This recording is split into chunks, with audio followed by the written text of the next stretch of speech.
Oh, it's in the treasurer's office. Hold on. You want to Well, get it? I'll just get this one. Okay. People want to cop it. Just stand up. I was getting ready to fly. There's no flag.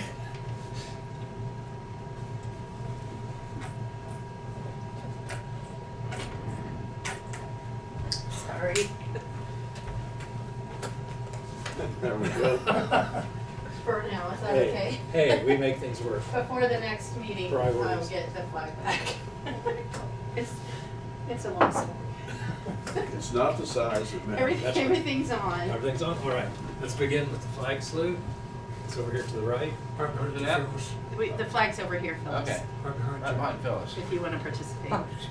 Yeah. I pledge allegiance To the flag of the United States of America and to the republic for which it stands, one nation under God, indivisible, with liberty and justice for all. Well, we could have used this one. Well, that's, It's not official, Oh, it's not official. but yes. Okay. well, we welcome everybody to the November 13th canvass for the 2023 City and School General Election. Commissioner Gehring will be here shortly, but we do have enough members that we can proceed with the canvass, get started. So with that, I'll turn it over to our county clerk and election officials and take it away. We want to thank Okay. you and all of the poll workers for all their work for this election. It is a lot of work, and we are really blessed that we have such great workers and poll workers in Marion County. So I did send you late yesterday the election summary report, and I'll provide a copy of that to anyone who wants that.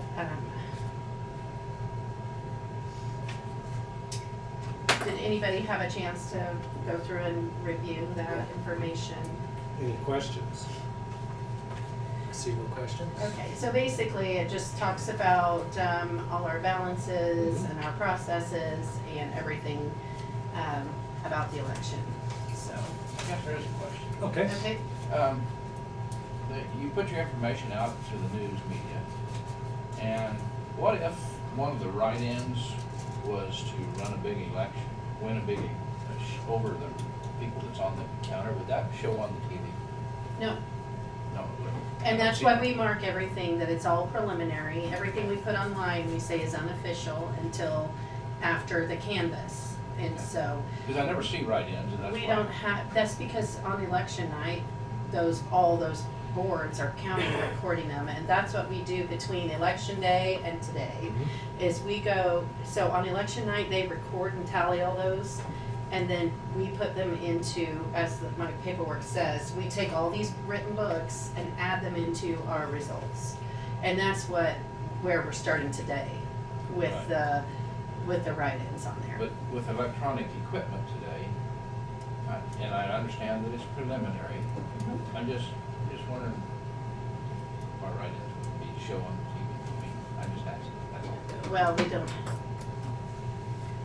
No biggie, I'm just asking. okay, but do you understand that people have Yes. to write them down? No, you They push have the to button, go you to push the button. ballot. And anybody, you push the button on electronic ones. No, That's- no. Yeah. Not for writing.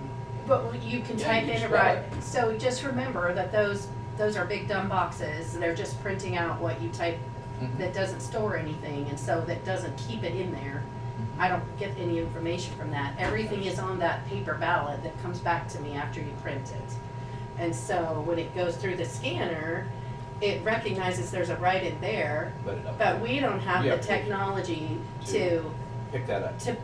for it to recognize Okay. what that writing is. That's We it do right that by there. person in Marion Good, County. that's the reason. Uh-huh. Right there. So those touchscreen devices are just big dumb boxes that help Okay. people to be able to vote. It doesn't store anything, it's not voting. That answers my question Yeah. right there. I mean, Okay, Yeah. but that's a good question, because I think people do get confused by that. A lot of people still don't understand that those are not counting anything. They're just a way to cast your ballot by Casting. basically yes. typing it. You Mhm. type in your information, print it out, and then put it in the can just like everyone Right. else. So in Marion County, every ballot is considered paper ballot. We are a paper ballot county.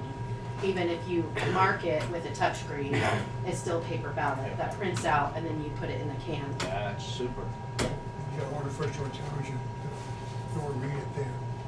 AI's not here yet. Yeah, so there is some software that you can purchase that can help with that, but it's very expensive. Oh, yeah.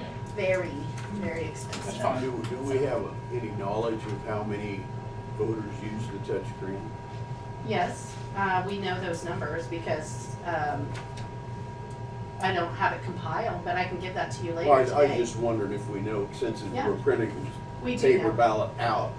Yeah, we do know. Yeah, It's that's cool. on election night, when we do our scanned batches, Michelle records how many go through that are paper, how many are express votes. We do have all that information. That's kind of an interesting thing, so maybe for the next time I'll You know, it would track be that. interesting to know what portion of the population actually Good uses question. that. And it varies by location. Sure. Some locations, people use it more than others. I like- can imagine that. Yep. Yeah. So That's- I do need to put that together anyway because I'm gonna be asking for more of them. So what this is our balancing information. So on election night, when Michelle scans, she tracks every batch. That's what takes us a long time because we record everything. We run reports between every batch so that we know that we're balancing with what the poll sites say they have, how many voters they have. Cool. And that's how many voters they checked in. That should match the ballots that we scanned. Sometimes it doesn't match exactly, but we know why, because like maybe one couldn't be read by the scanner, or we had a blank ballot cast in Florence this time. And, we all Those know kind of things. Provisional ballots isn't gonna be counted till the day.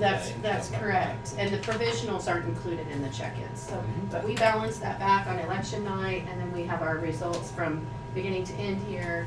Here's our audit results, and then here are all the books where they recorded the write-ins. Cool.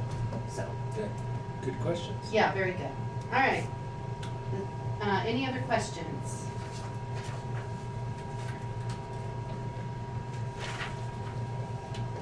Our voter turnout was not very big, unfortunately. About 24.48% once we have all the provisionals and advance ballots incorporated. So.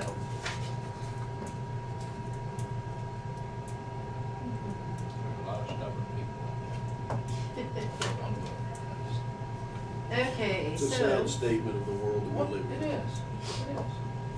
the next step would be to do the motion vote about counting the provisionals. I did give you in your packet the information on the provisionals.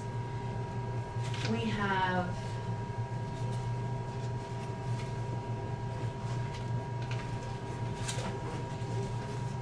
it's on page 3 of the packet that which I didn't reprint. Here. I should do that. I asked Commissioner Becker if he thought we needed them, and he was like, no, because you sent it to Oh, us. that- It's Now I this guess we report. do. But you probably do need at least this one page for Okay. the provisionals and next steps. To determine whether they're legal or what balance. Yes. Okay.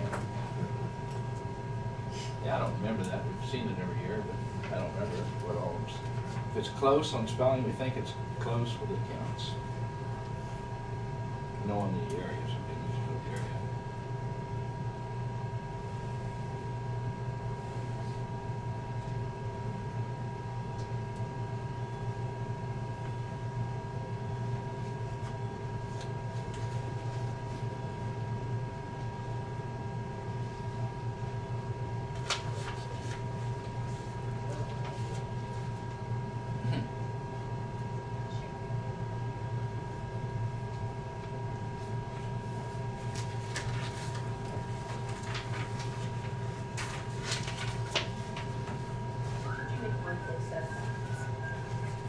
Okay, this is just a 2-page little packet. Thank you. Just send them this way. Yeah.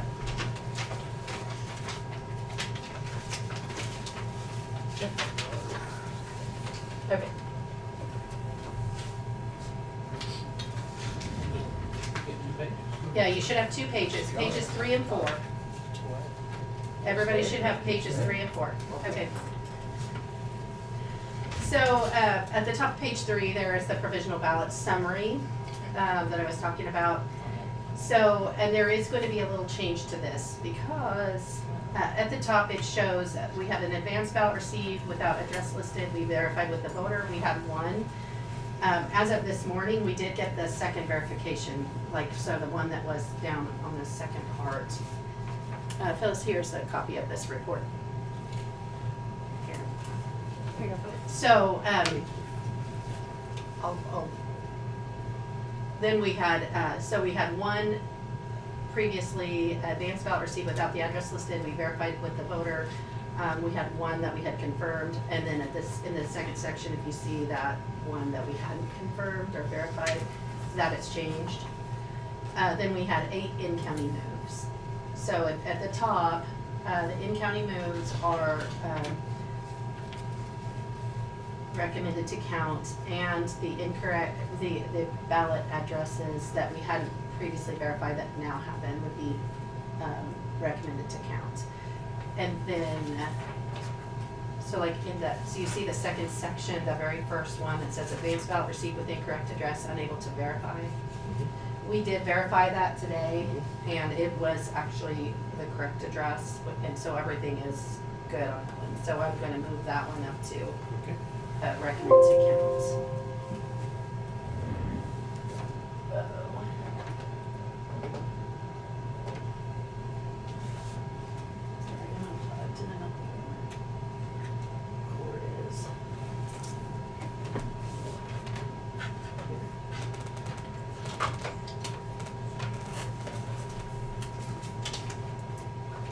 So instead of there being 9 recommend to count, I will have 10 that I recommend to count.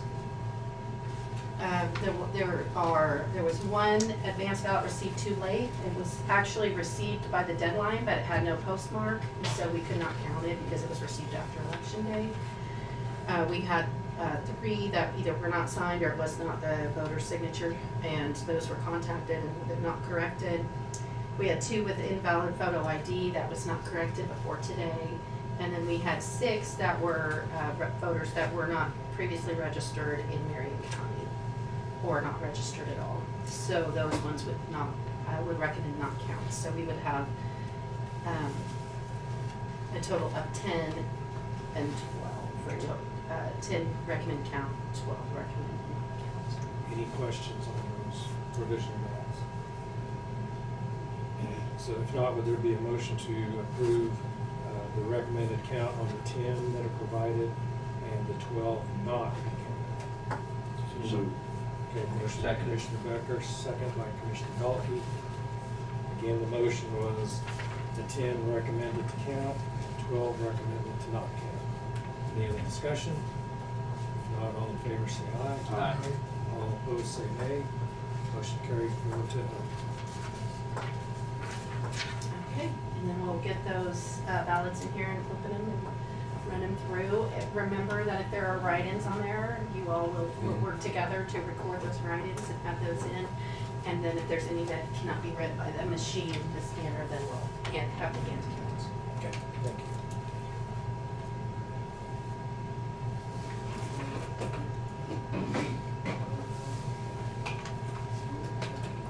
Got a fresh battery today?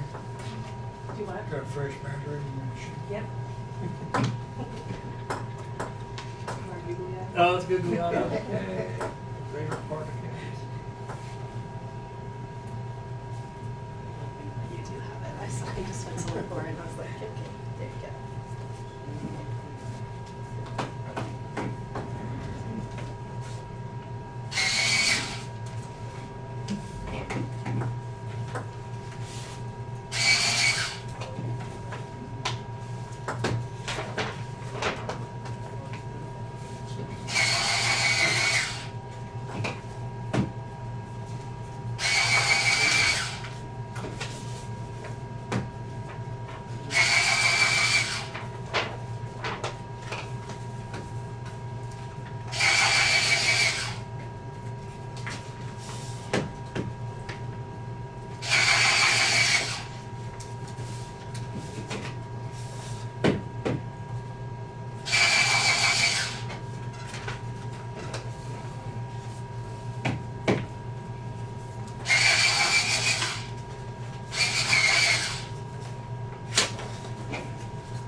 What's so funny?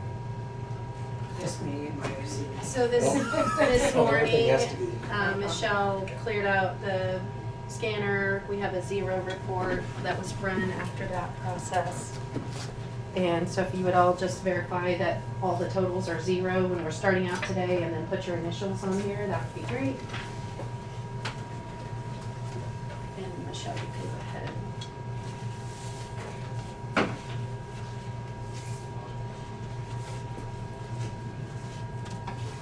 It's on one page. No, it's, We make the initial each page. oh, you can initial either the front page or the back page. You don't have to initial every page. And we'll staple it while we're reading, so.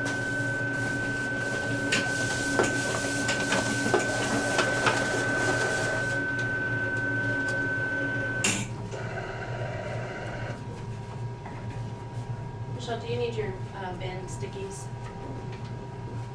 No, I'll do The middle, shelves. bottom. Okay.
The bin set to sort any write-ins to the middle, and overvotes. So if there's something that, like, somebody filled in too many ovals on a race, so when it sorts to the middle, it's counted everything except for specific things that it needs a human to look at. So if there's a write-in, it's going to sort that to the middle for a human to count, and if there's an overvote, it's going to sort that to the middle, so that, because sometimes we can determine, the boards can determine voter intent, because sometimes people will mark something and cross it out and mark something else, and those can be determined by the board.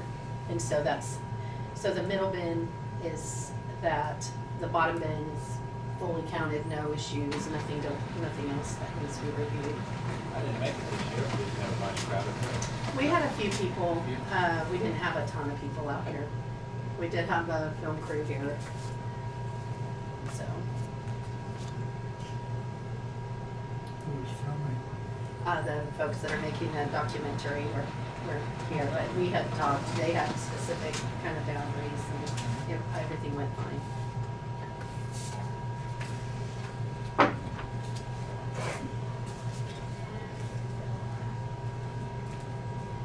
I'll let you hand it off, Stone. So is this the middle bin? Yes. Okay. So we do separate batches also for the express vote cardstock versus paper, just because of the ease of scanning. So since we do have, I'm just gonna leave these over here. Total of 10 ballots were just scanned. Would you go ahead and run some regular results and then do precinct by precinct also? Clear Creek, Marion South, Marion North, and West Branch.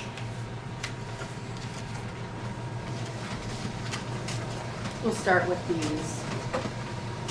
There were 2 of the express folks that have write-ins, and so we're going to record the, who wants to,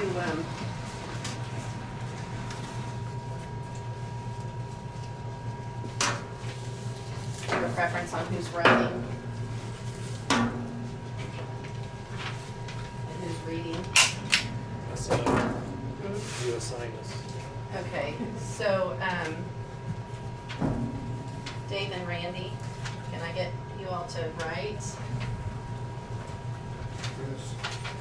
I'll tell you what needs to be written, and then my ladies will also write. And then, Commissioner, would you and Commissioner Becker, like, so you can read what's on here? I'll have to show you what to read. And then you can, have him review with you. Okay. I'll just do Okay, that. yep.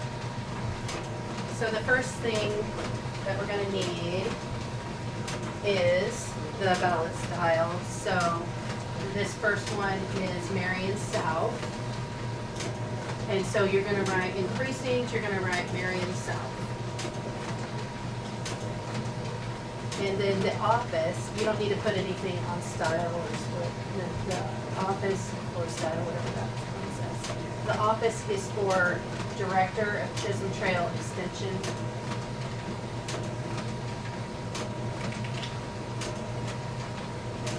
And then they're gonna read the names and spell them, and that's what you'll put in the next section, and then you'll put it like a little tally mark, number 1 in the books. Okay, and so here's where the write-in is, and this is what it says.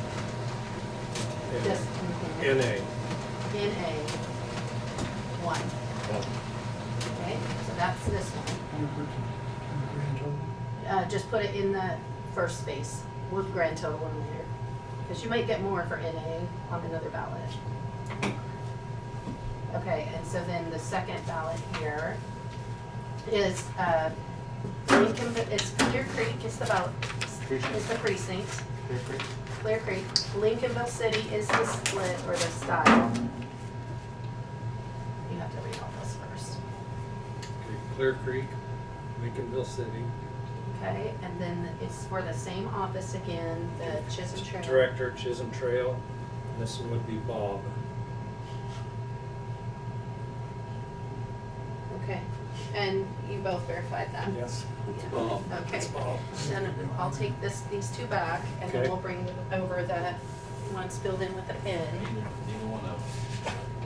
And then, so yeah, there's a vote for each of those.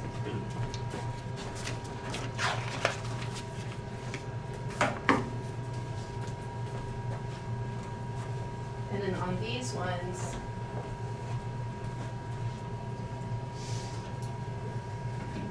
we have a total of 2 ballots. And the ballot style, you read Marion North. Okay. The ballot style is Marion North. And the office, Office is City Council. that's for the unexpired term. Unexpired. That's important to write. City Council unexpired. Need another one? It died? Yeah, it Here you does. go, Brandy. Got you. Thank you. Good catch. Okay, City Council unexpired. And the name is Amy Smith. Read it exactly how it's written. Oh, sorry. A-M-Y, middle initial M, Smith, S-M-I-T-H. Okay, and so then you'll put a tally by that. And then the next ballot style Okay, is, is West Branch, Russell City.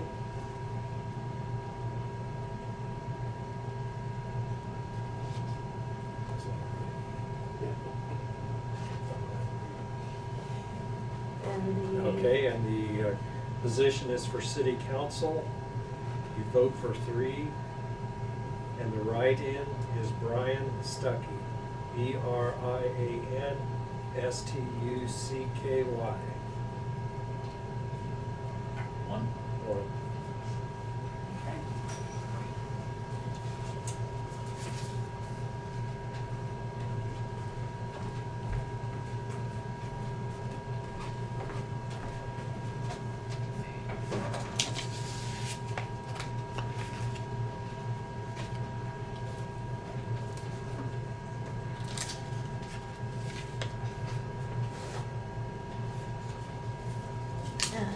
I just was gonna see if I could, see which precincts. Let's separate those.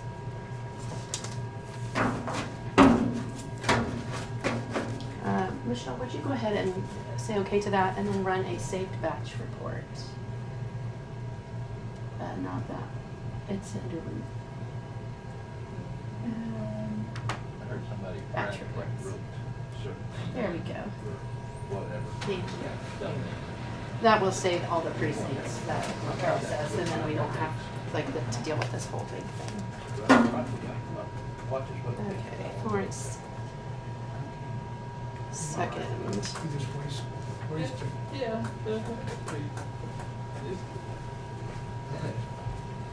Yeah, okay.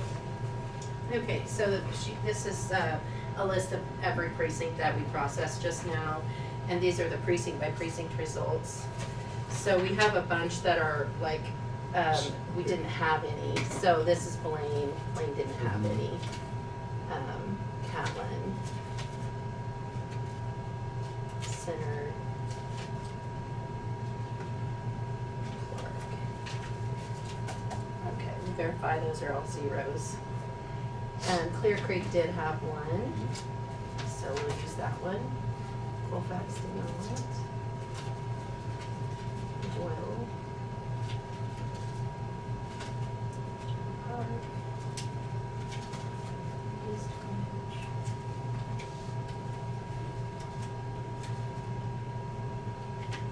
Fairfield.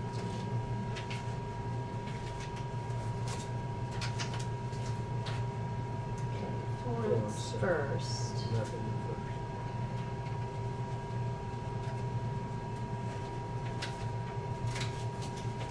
Okay, here's Florence second. Nothing in Gale.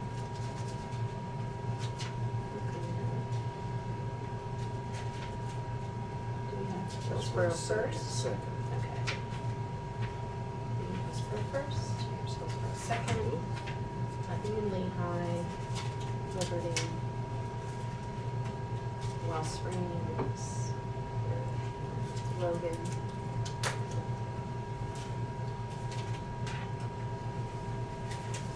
Marion North? Yes. North and Marion South. Okay.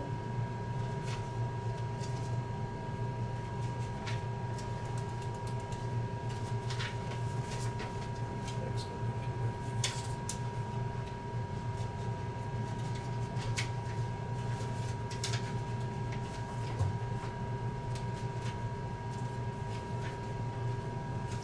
Yes, Reg. Good.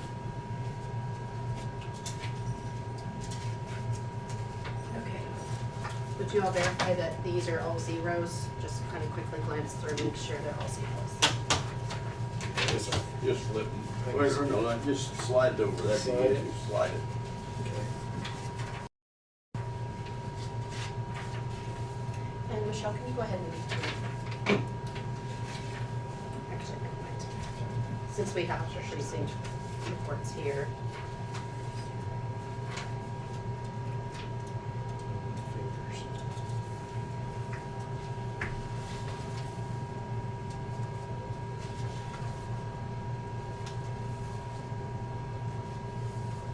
Small fingers.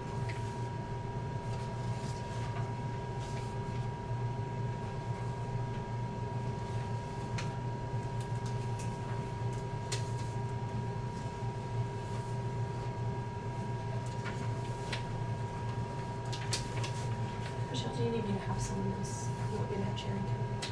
No.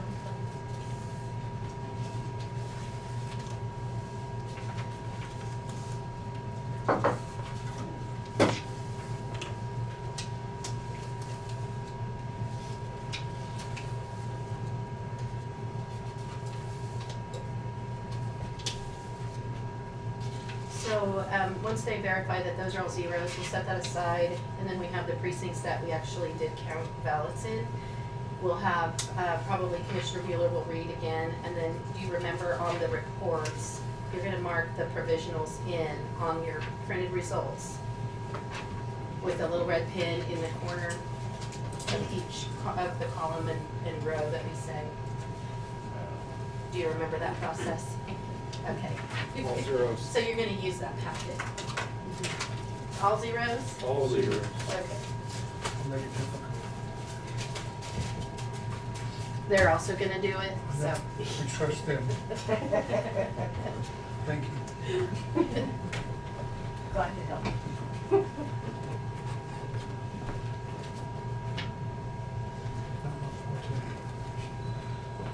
And while they're doing that, we're getting a copy so we have multiples that you can all read, or whoever's reading can read. And stop sharing.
Pull the results working document up, and then I'll update as we go. Okay.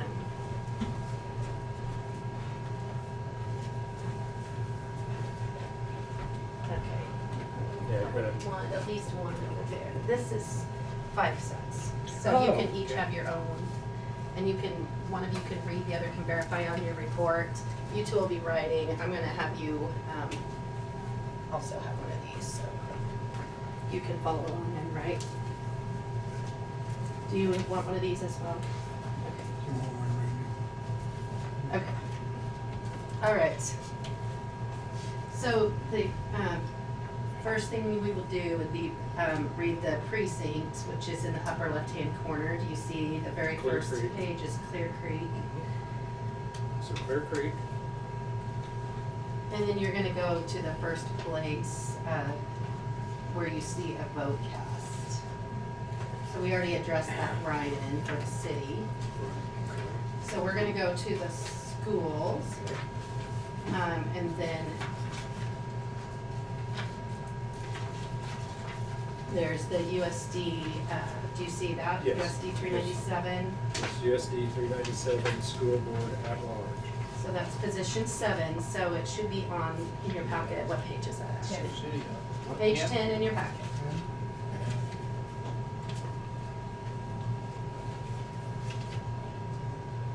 Okay? And you ready for the name? We're going, what town? 397? 397, school board at large. Okay. Ready for the name? Clear Creek. So you see the column that you should be in, right? Okay, it would be Lance Diepenbrock, Lance. And you don't have to spell them because they're already on the They're already ballot on the thing. ballot. Yep. Okay. 397. 397, position 7 at large. Position So you'll 7. add 1 vote to the Clear Creek column, so it'd go from 49 to 50, correct? Yes. On page 10. Pause.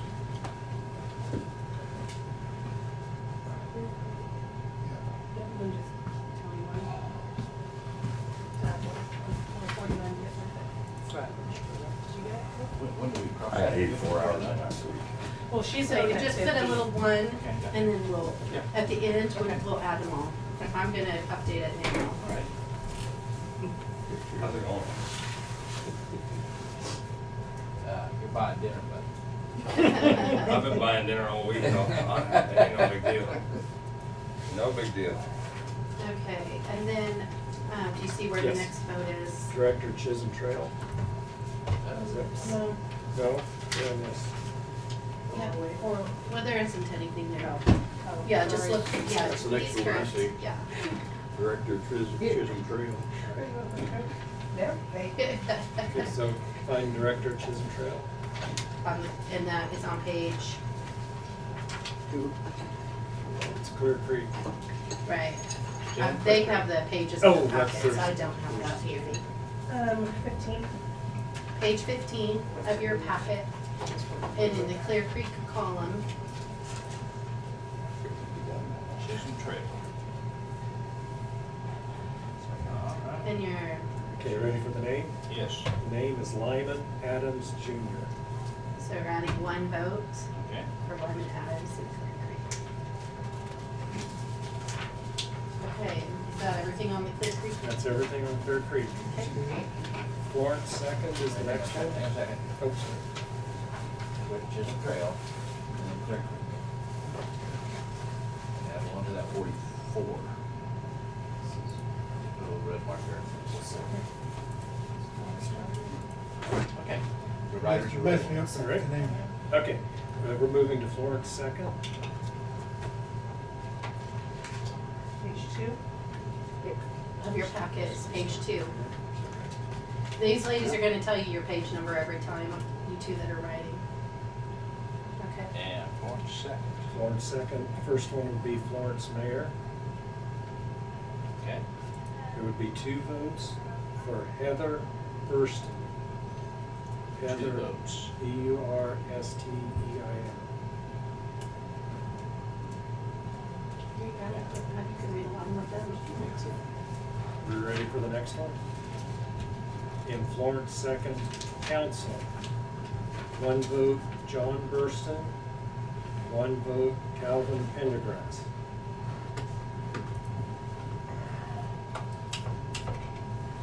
USD 408. Did everybody get it? Yeah. USD 408 School Board, position 1. Hey, hang on a let second. them know what page it's on. Page 12. They just look good. Okay. This will be for Florence second. One second, we're looking at USD 408 School Board, position 1. Okay. Justin Dameron, 2 votes. Nice. 40. In which township? That's Where's Florence Florence second. second? Florence second council. But it's position what? School- Position 1. Position 1, USD 408. Position 1, yeah, Position. USD 408. Judson, you're up. Justin Dameron. Dameron.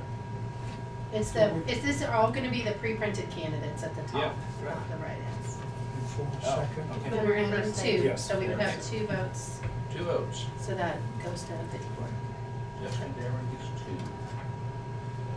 You get the 408. Yeah. Goes, And now we'll go that goes to 54. USD 408 School Yes. Board, Okay, position 2. so that's just the next race down. Okay, we have position 2. Yep. Nick Kraus, 2 votes.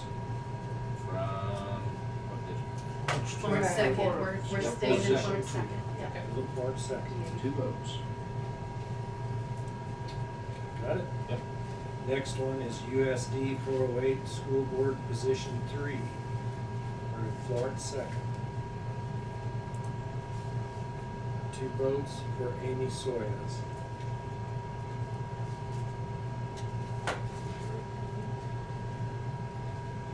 Okay, 408 School Board at Large. This is in Florence second. 1 vote Jillian Edmondson, 1 vote Brian Gooch.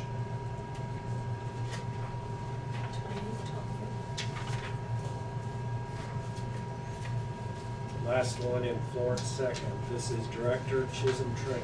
So that's a new page for you all on your packet. 15. Yep. We're looking for Director Chisholm Trail. Lyman Adams Jr., 2 votes.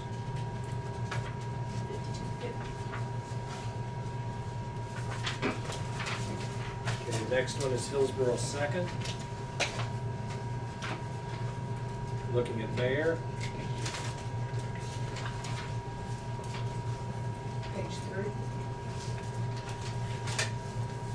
Hillsborough second. Hillsborough mayor.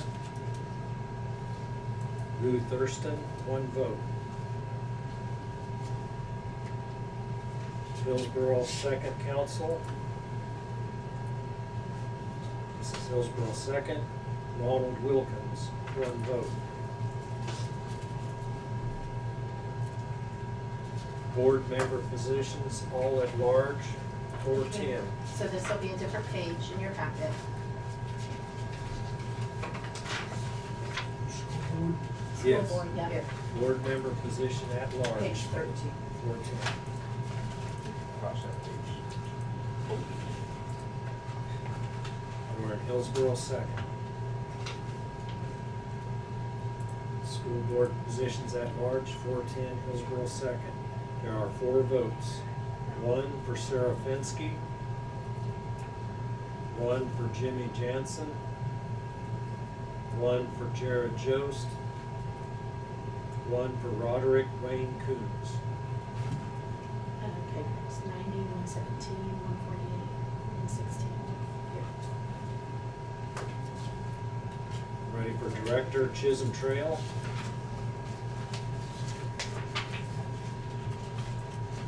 Have your page. okay, 15. Hillsborough second still? Hillsborough second. Director, Chisholm Trail. Lyman Adams Jr., 1. 153.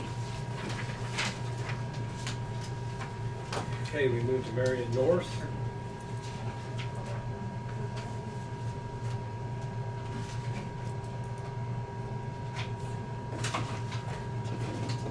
We have page number, Marion North. What position? Should be on your Oh, first. Mayor Council, sorry. Mayor council? 2? Just council. No. I'm sorry, Marion Council. Page 6. So we're in Marion North, Marion Council. 1 for Timothy Boxa. 1 for Ruth Herbel. Marion North. Marion North. 209, 110. We move Marion Council unexpired. Marion North. Should be right Oh. underneath the other one. It's page Oh. 7. Oh, the next page. Yeah, Yep. page 7. That, Tina, Oh, that that's was the a write-in. Yeah, we already did that one, so don't worry about that. Sorry. We'll add that one in a little bit. 0, 0, Mississippi. 0. I know, it's all. That's what I come to, it's just. Marion North, Director. Okay. Chisholm Trail. Marion North, Director, Chisholm Trail. Page 15. Marion North, Director, Chisholm Trail. Lyman Adams Jr., 1. 228. No.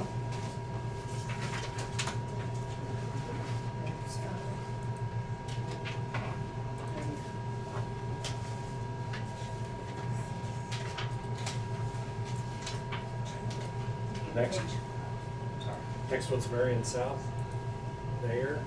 Page 5. is it? 5. Yep. Marion South, Mayor. Michael Powers, 2 votes. 275. Marion South, Marion Council. Timothy Boxa, He was on south? yes, Yeah, Marion South. South. Marion Council. Timothy Boxa, 2. Amy Smith, 2. 240 and 230. Marion Council unexpired. This is Marion South. Hang on a second. Those 2 was Timmy Boxer was 2, and who was the second one? Amy Smith. There's Smith, okay. And the next page, page 7. Marion Council unexpired. Kevin Burkholder, 2. 260. We move to USD 408, School Board Position 1.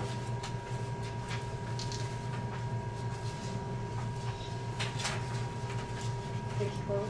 Yep. USD 408, School Board Position 1. Justin Dameron, 2 votes.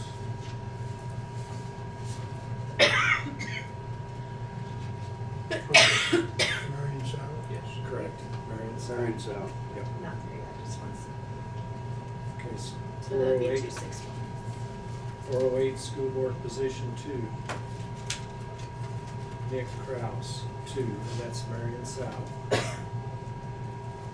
260. USD 408, school board position 3. Mitch Gutterman, that's Marion South. How many? 2, sorry. 160.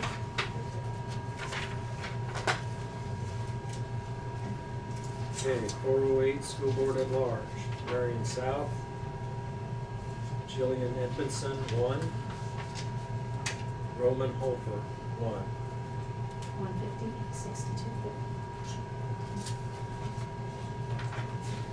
Director Chisholm Trail, 350.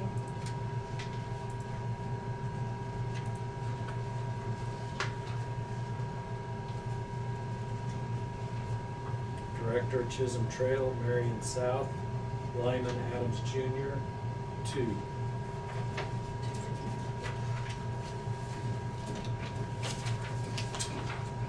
Okay, we move to Peabody East, Peabody Mayor. 7.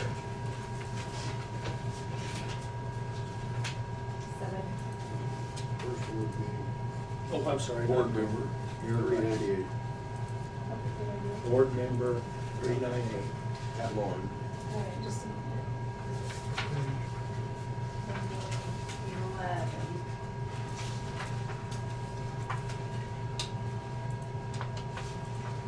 Peabody East, board member position at large, 398. There's 4 votes. 1 for Paige Barnes, this is Peabody East. 90. 1 for Hope Reynolds, 7. 1 for Brian Simmons, 2. and 1 for Travis Wilson. 7.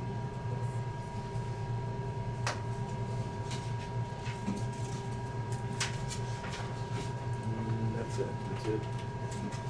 Okay. At large, Paige Barnes is 1. Okay, we move to. Paige Barnes, 1. Hope Reynolds, 1. Brian Simmons, 1.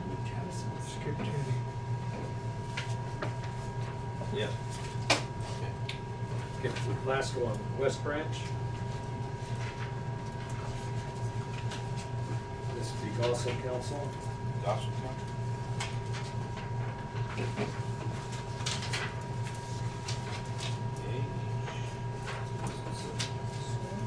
There's page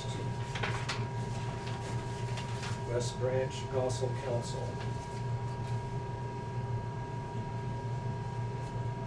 Ariel Kraus, 2. John P. Stuckey, 2. 44. Amanda Voth, 1. 27. And you already did the write-in. Right. We go to USD 411, school board position 1. Just a moment, I'm switching pages. I'm glad we're on this. 13.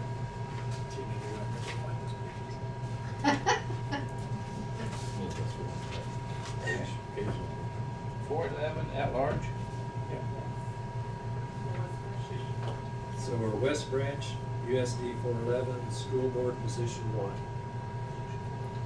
Sarah Hebert, 2. What branch are we on? West Branch. West Branch. West Branch. West Branch, USD 411, position 1, Sarah Hebert, 2. 85. How many? 2. Two. Yeah, but what's the total count? 85. Okay. USD 411, school board position 2. Page Conquest, 2 votes. That's West Branch. USD 411, school board position 3. Bryant Miller, 2 votes, West Branch. USD 411, school board at large. Kyle Funk, 2 votes, 82. West Branch.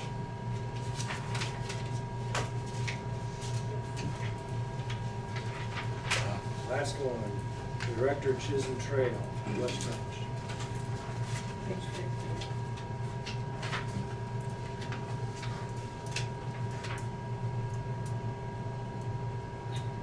West Branch Director, Chisholm Trail, Lyle Adams Jr., 2.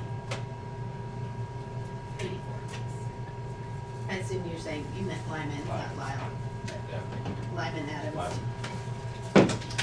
My apologies. No, that's Orphan okay. Division. Oh.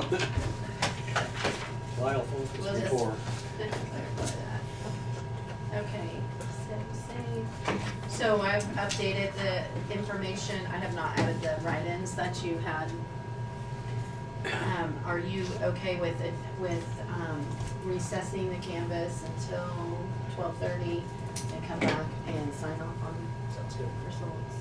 I should say, let's look at the city results. Okay. real quick before- You want to switch back? Yeah. So you can have your turn. That's fine. I already messed with yours, so. Yeah, comfortable. Good grief. Is that an overgraph? Yeah, you got long legs. Also have a long torso. Oh, that's true. All right. So, Burn City Council, if you go to whatever page that's on, first page, Perfect. you'll notice that's a vote for 2. And we do have a write-in, Travis Bailey, that received more votes than 2 of the filed candidates. So that is the situation that you mentioned, Randy. Yes, it is. That's an example of it. So Okay. the winner of that race is actually Travis Bailey. Where did we get the 2 votes from? You just said you had 2 more votes. Are you adding 2 votes to that 25 total? Oh, no, sorry. Okay. No, he has more votes than the Okay. 2 filed candidates. I didn't Okay. say 2 more, but, so like, see how Roland Bosker and Eugene Pearson, they filed for the office, but Yes. they got 20 and 22. And Okay. Travis Bailey received 25 write-ins. Right. He wasn't filed, but he Okay. got more votes, Mhm. so he is one of the, we vote for 2 people. Right. So him There's and 2 Mary positions. Warren. So Mary Strokamp and Travis Bailey would be the winners there. Does that make sense? Yes. Okay, and then, Durham City Council, we only had 2 people file, we had, 3 other individuals with write-ins, so all of those folks are actually elected because they have 5 positions open. Oh, all 5 of them will be? Uh-huh, Wow. and we didn't have other write-ins for other people, so That's that's cool. unusual. Let's see, there's some more, like Lehigh, let's go to Lehigh. They had only 1 person written in for mayor, and they received 12 write-ins. We have city council positions, Tie. we do have a tie, however, one of those folks is not actively, is not a qualified candidate. But there still will be a tiebreaker between those 2, and if the unqualified candidate wins, it means they have a vacancy that they'll have to fill. We can't just give it to the qualified person. So just letting you know that. We'll probably, can we do the tiebreakers when you come back? Mhm. Okay. And then, Lincolnville, we do have 3. Lost Springs, we have a similar situation. We didn't have a tie really, but we have 5 positions. One of the individuals is not a qualified person, so they will not be able to potentially would not be able to take the office. So they would have a vacancy they would have to fill if that's the case. They just don't live in the right Uh, area, or they, I mean, without going too deep. One of, so this person, it doesn't appear, is currently actively registered, so we'd have to check to see if there's an error for some reason, or if they, They just, move to another area, then yeah, we, register, I don't know the then they're reason. ineligible. Yeah, right. They do live in the correct area, both of those individuals do, but there's an issue with their registration at the moment. Okay. You cannot write in and win if you're not registered. Well, you can win, but you can't take the office. You can't take the office if you're not registered. Can you register after the fact? Every type of jurisdiction is different. It should be, there's some that have to be a resident before taking office. There's some that can be on election day. There's some that have to be at the time of filing. And I don't have these answers right this second for you, but I did want to at least review the situations so that you're aware of them. Peabody City Council, let's see, did we have any changes on that? So we have there was a vote for 3, and you might notice that we have 2 candidates tied with 90 votes for the 3rd place spot. One of those has said they want to withdraw, but that doesn't matter. If they win the tiebreaker, they're elected, they can decline the position. And then there's a vacancy. So if the other person that does want to serve that had the tie doesn't win the tiebreaker, they still don't get the office unless they're appointed by the city. Which is sometimes kind of a bummer, but that's how we have to do it.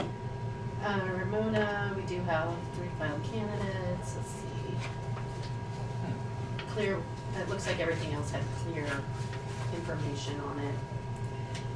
The school districts, keep in mind, we do not have the certified totals from the other school district, from the other counties that have voters in our district. I have some preliminary numbers on here. They're not final. And I don't have any numbers yet for McPherson County for USD 411. So we won't know those final counts actually until all of those other counties have their canvases and certify to us. I don't think that I remember anything super close in these. And then let's talk about the extension district. Because that was a countywide race, so many write-ins, I mean, pages and pages that we had to record. And the problem is that the winner is in A. Because before today, they had 10, and then we had one more today, so that's 11. The next most votes was a tie between Donald Trump and Nope. And so, the first real person that we have had 4 votes, but basically that's gonna potentially be no one was elected for that, and they have to appoint someone. So.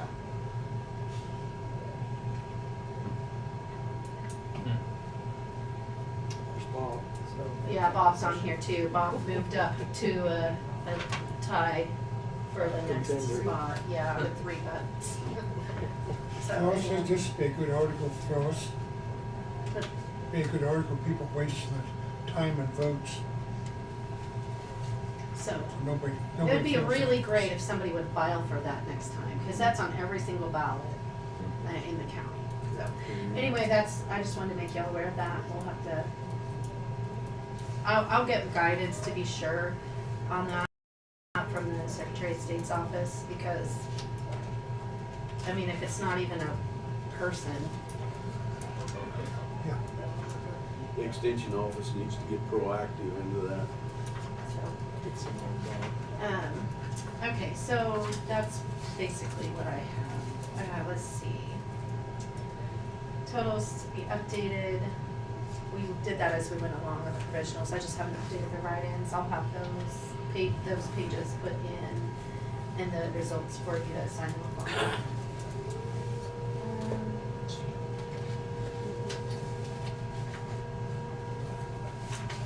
So unless you have anything else, if you want to recess the canvas until 12:30, Okay. and then at 12:30, call it back to order and do the motion and vote to accept the results and certify the winners, and then we should be able to sign off at that time. Very good. With that, I would move to be recessed until 12:30. Second. Second by Commissioner Gary. All in favor, say aye. Aye. All opposed, nay. Motion carried. We are recessed until 12:30. We'll be back then. Okay. Aren't you glad you rushed? Well, I got in at 11 o'clock last night. And I still had to unload the trailer this morning.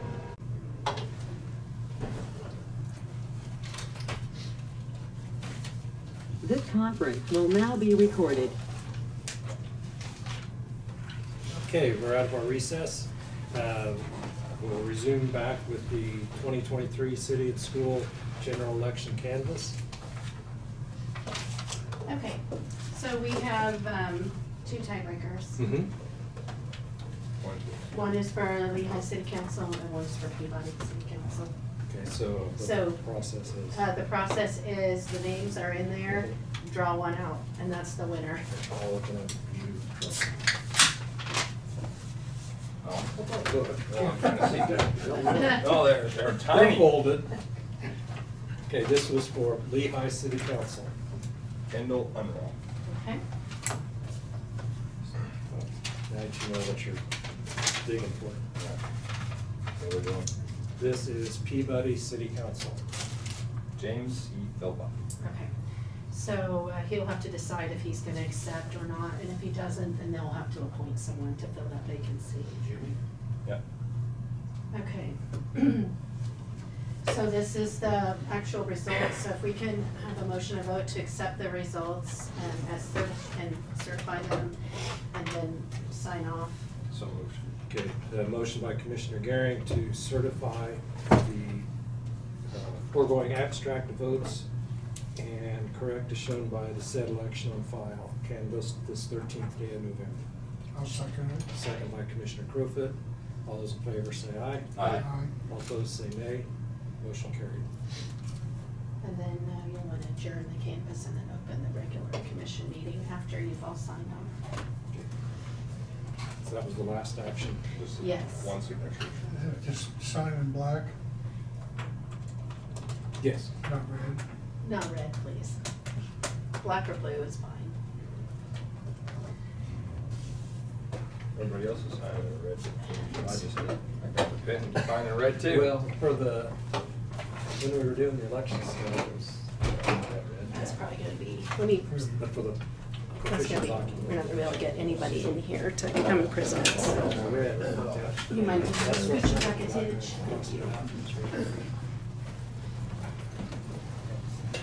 Maybe let's tidge more, Phyllis, 'cause we got a lot of people coming in here. No. No. You have to give your chair up, Phyllis. That's. No, There's room. that's, That's you're what good. Johnny's- You can either scoot to the back row That's the softest I've ever heard you or, speak, Phyllis. you're good. Okay, so, Got the last signature. super. Okay, if that's the last action, then I move to adjourn the canvas portion of the meeting. Second. Second by Commissioner Gehring. All in favor say aye. Aye. All opposed say nay. Motion carried 5-0. The canvas meeting is adjourned. With the canvas meeting adjourned, I now call the Marion County Commission regular meeting to order. Let's do the flag salute again. Where the flags are. Sorry, we have a miniature flag today. I pledge allegiance to the flag of the United States of America, and to the republic for which it stands, one nation under God, indivisible, with liberty and justice for all. Thank you all and welcome to the November 13th Marion County Commission meeting. We begin with public comments. Anybody on the agenda that's in the room? Is there anyone online that wants to make public comments? I don't have anyone online. You may have one here. Okay. Randy, did you want to do that now or? No, Road and Bridge, Zach's here with Steve. Okay, okay. So not a public comment. Okay, very good. Just want to make sure. With that, we'll move into agenda approval. Any additions to the agenda or changes? Do you want to move administrative to the end? Let's do that. Let's move agenda to the end. That way we can move into road and bridge. Any objections to that? Not seeing any, we will move administrative issues to the end of the meeting. So with that, Steve, we're ready. Okay, guys, I just want to give you an update of what's been happening. I'm sure everybody's already aware of it, but Nighthawk and 190th is opened at this time. The only thing they have left over to do is pick up some signage. Other than that, it's done. I've had the chance to drive, that's very impressed. That intersection's a very good improvement. I hope the rumble strips work well, but it's been proven that the rumble strips don't work well even out on the roundabout when they drive through it in the Right. fog, you know, so, anyway. Do what we can do. Yeah, at least we try to draw attention. Also, just kind of give you an update, this past year, we did 28 miles of chip sealing, 22 miles of microsurfacing, and 50 miles of striping. Next year, we're planning on doing 17 miles left over from this year of microsurfacing and approximately 39 miles of chip sealing for next year. Naturally, the blade patching is gonna be, you know, could kind of be ahead of the chip sealing, so. Did the microsurfacing people just get here late this year? Or is that? Yes, yeah. And they pulled out already, or Yes. they? Okay. Yeah. The temperatures just get too cool to do it? Right, yeah. Okay. So that's, they're planning on doing, so next year they got planned on doing Sunflower from 190th to Highway 50th, or south of town to Highway 150th, or Highway 50th, excuse me. Then they're 330th from K-15 to Mustang, and then 330th from Quell to Old Mill. And I thought that was kind of a good deal, just the fact that we can see how I call it the East Tampa Road, see how that heals up. You know, done some base work there, kind of see how it holds up over the winter time, and see if we have to go in and do more base work. But actually, that was kind of a good coincidence that all that kind of worked out. So, any questions on as far as any of that goes? Well, I had a couple of residents from Nighthawk going north from 56. And there's like, what, 7 residents up there wanting to know when we were ever gonna get to that. I drove it today, you know, that's an old chip seal road, but it does need a lot of work. I don't know if it can be chip sealed, what is that, about half mile? Yeah. If that can be chip sealed again. I think in the past that has just been whatever's left over, they just dumped out there, because it used to be gravel, didn't it, out there? No, it's been chip sealed. You mean north of Highway 56? Right. Yeah, KDOT takes care of a little bit of that. right. But once you start going north, that's all county. My understanding was it was chip seal one time, and then we came in here and put millings in it. It just kind of just leveled it all out with millings. It looks like it's been chip sealed. But if it has, it's been, I haven't seen it. But, They were wanting to know I'll have if to look next at year it. we could add that half mile onto our chip sealing. Well, we'd have to do base work and all that on it. I'll Well, have to look at it. you'd have to, yeah, I said, I really don't know what would need to be done, but Right. there is a number of residents along there.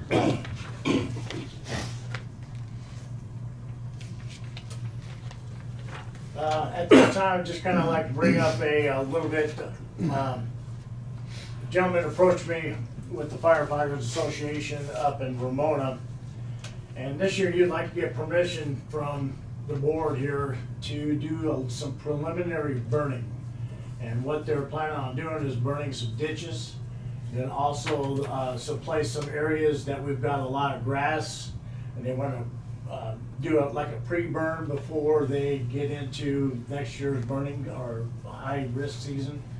And they want to do it for 2 things. One is to kind of help us out with snow drifts in our right-of-ways, as well as doing training as well. They're planning on doing that for training purposes, kind of showing, you know, new people how to do brush burning, you know, and how to do that. And he's just wanted to get permission from us to go ahead and go in our right-of-ways and do the burning. So me personally, didn't think there would be any kind of problem with that, so. Concerns? Council? Is there any concerns there? I don't really think so, not based on what I'm hearing there. I think we're okay. I would think the landowners would be, If it gets away from, surely not the fire department, but if it got away from them, what risk do we have? They did say that they would notify the landowners too, because I think in some areas, they actually want to go into the landowner's property a ways too, to kind of do like a back burn type deal, to keep it from really erupting and spreading. Like there's a section up north that can burn for 8 miles. Yeah. And so they kinda wanna knock that down or do some back burning type of things, situations up there, so. If they wanna go significantly in, I guess I'd like to know about that, so we get something in writing with each of the landowners that everyone is aware. Okay. But as far as the county right of ways, It's nothing. right away, so we have some responsibility there, obviously. What But time if, of year was that? Fall? Was that when they went to do it, or? They wanna do it yet this year. Oh, yeah, this year, okay. Yeah. Well, for snow, that's a great deal, burning Right. in ditches, and for little trees, that Mhm. brush coming up, I mean, there's a lot of advantages. The main thing is to watch the posts, poles, electric utility poles, that's on them. But you sure don't want that creosote starting on them electric poles. And you can't blame them for wanting to do it now too, where it's a little bit cooler. Yeah. Not in the middle of the summer when they're putting out fires elsewhere, so. Yeah, but it's Okay. an advantage for prevention and advantage to the county and snow. Yeah. So as long as there's no other objections, I think it's good. Consensus is proceed, tell them proceed. Okay, all right, and then I'll check with landowner permission. Yeah. Also, I would assume that they're gonna be working with emergency management, the sheriff's office. I mean, they should be coordinating with them. Yeah. Okay. I'll- Right. I mean, Calling they in normally dispatch. do, but they Yeah. need to make, Okay. Coordinate with emergency management. 911. Right, yeah, okay. that's just the standard. Yep. Very good. All right, let's see here. I guess we can go ahead and you can come on up here if you'd like, or if you can sit right there, it's fine. He's gotta come up for the microphone, sorry. Oh, yeah. Gotta get you in the hot seat so people in line can hear. So So, pull that microphone a little closer there. yeah, So- if you don't mind, state your name for people online. My name is Zach. I work for the city, Peabody's Public Works Department. I approached Randy and Steve on wondering if we could possibly create some sort of contract or deal to, right now, our big struggle in Peabody's are roads. And right now, we don't have a huge budget to do roads, and you guys have done some blade patching in front of your shop and stuff, and a lot of people really like it. And I was just wondering if we could possibly work together in achieving something with the city of Peabody. I know Randy and I talked about it, but he would like me to come address you guys, see if we work something out. Okay. Steve, I guess give you first input. As far as logistics goes, we're gonna be down south majority of the time next year anyway. So all the equipment and everything would be stored down there anyway, so we really wouldn't have much as far as mobility cost or that. But I would like to make sure that we got the county issues done first before Yeah. going into the city stuff. Yeah, we would be just wanting you guys, weren't too busy. Of course, we want to be priority. I want you guys to take care of your stuff, but just if you guys could schedule it in or have downtime. But then we start talking about the almighty dollar. You know, who, are we gonna go in like a 50-50 with the city? Is the county gonna pick up the tab? I think those are some things we need to discuss. Is that mostly chip sealing or blade patching? It's or both? mainly blade patching. Does the city have any labor they can do it? We have 3 public works workers, but we'll help where we can. We just don't quite have the equipment. Are they qualified to help? Yeah, I mean, they can also help with traffic control, Yeah. roller operators, yeah, I mean, that can help out too. But we're short of help, so. Right. So, and then I just also too don't wanna open up a big can of worms and have every other small city or township or whatever start asking for us to do more stuff too. I don't know whether we set a limit, but it's just something we need to talk about, guys, so. Counselor, would you have some input? I would. I've done that several places before, and that's right. You get into the situation, the first thing we've got to do is make sure we're clear on what we're doing, and that it isn't something then that the other cities in the area start expecting, because it really is handy if they can rely on the county in terms of equipment to get that done. I've had a lot of those agreements between specific townships and cities as well. And it works just fine as long as there's a, kind of a win-win out of it somehow. We just have to make that determination. I guess the first thing to start from would be what roads are we, let's start planning on what roads need to be done first. And then I can come back to the table and present it to you guys, and then we can put a amount as far as money goes and so forth, how much it would cost, whether you guys help or we help, or we can decide that then. We need to be looking for partnership grants. You know, just if we're gonna jump into that, we might as well see if there's any money out there, if the county's helping the city back and forth, and if we get a grant, then all the other cities, you gotta get a grant, which will help you know, that kind of thing too. Yeah. We do have a budget, our biggest struggle is right now, we are waiting on some grant, work to be done. They did have one road approved, so that money's been set back for the last 3 years now can't use it until it's done. But we will have a budget that we can work with you guys with as well. We would just need to discuss with my council as well on prices. Randy? I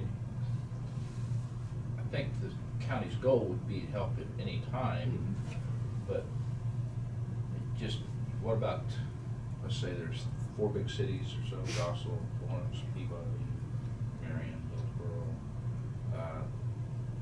Let's take the other 5 or 6 that's left, and they line up here and want this same thing done.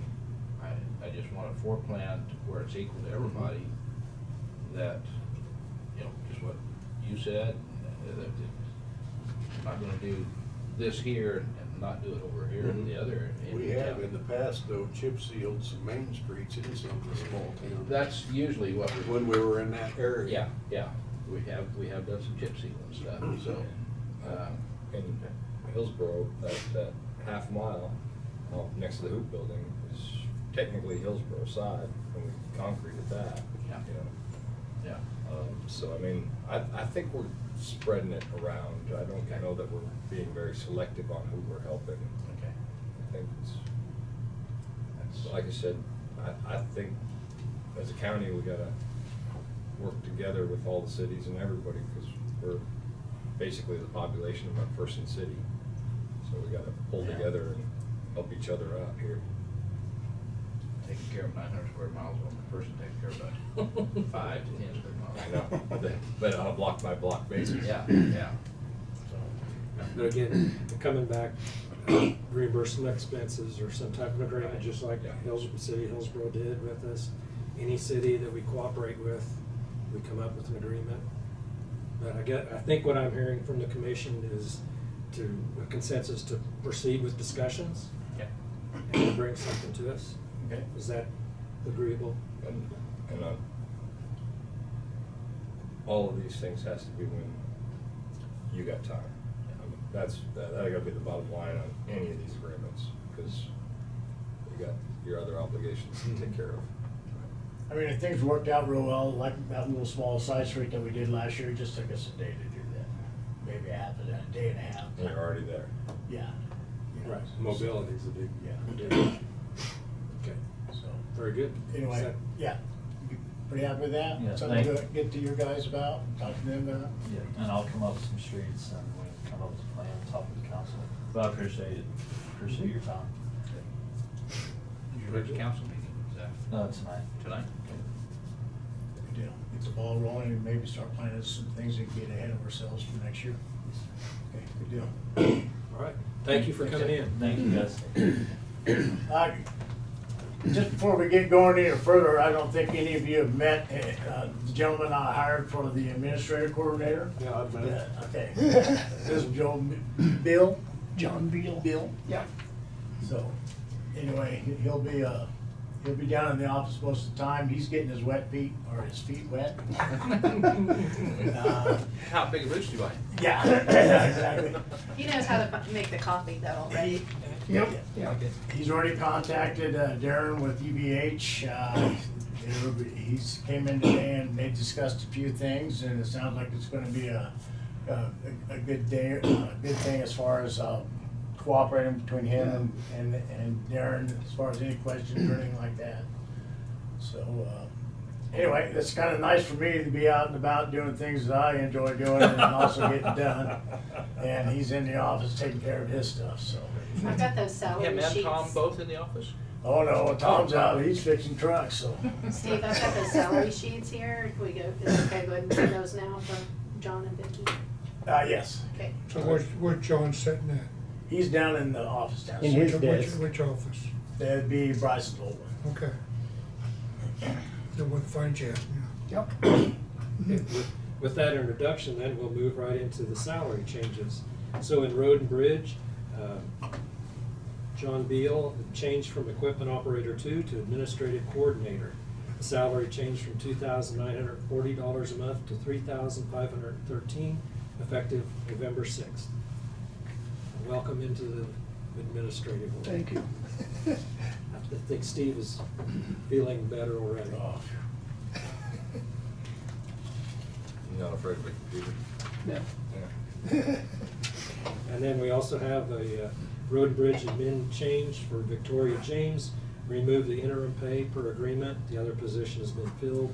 So that her salary will go from $3,168 to $3,122, effective October 23rd.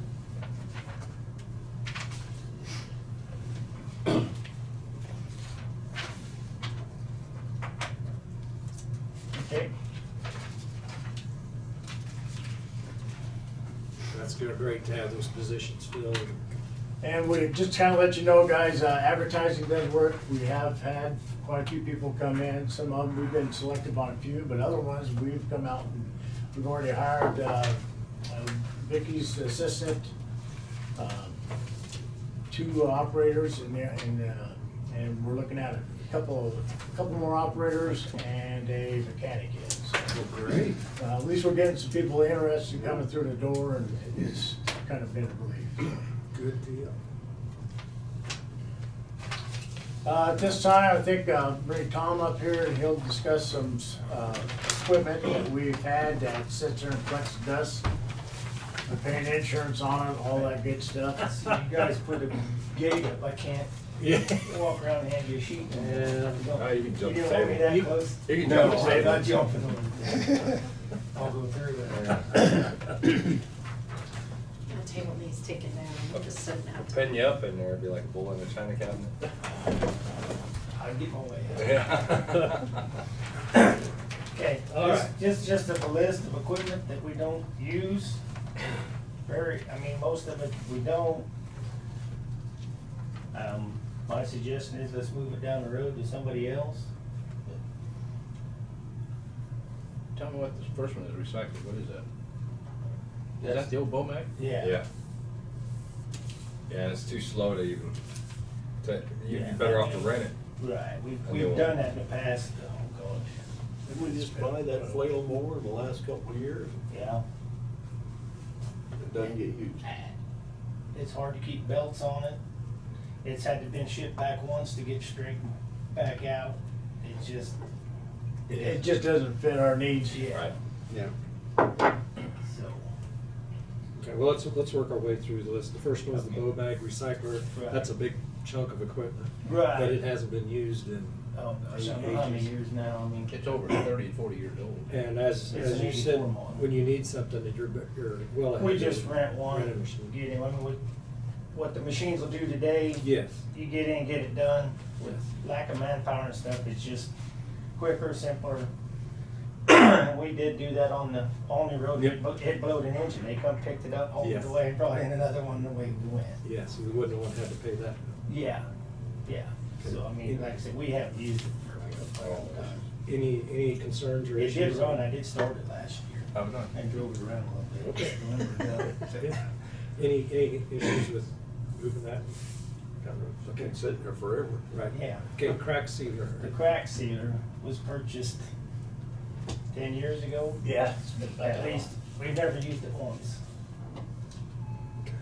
And I know there's been the contractors been in and doing, and they I do mean, a it's just really a good thing job. that takes a lot of manpower. Okay. You know, if you're gonna run a compressor, fire, air compressor crew, sealing crew, follow-up crew, I mean, it just, And I understand too, that actually running the crack sealer, you gotta have, somebody's gotta be certified too, right? Go through a class of some kind. Probably not. Because you're dealing with that boiler. Yeah. could be, I don't know. Any questions on the crack sealer, or any concerns about moving it?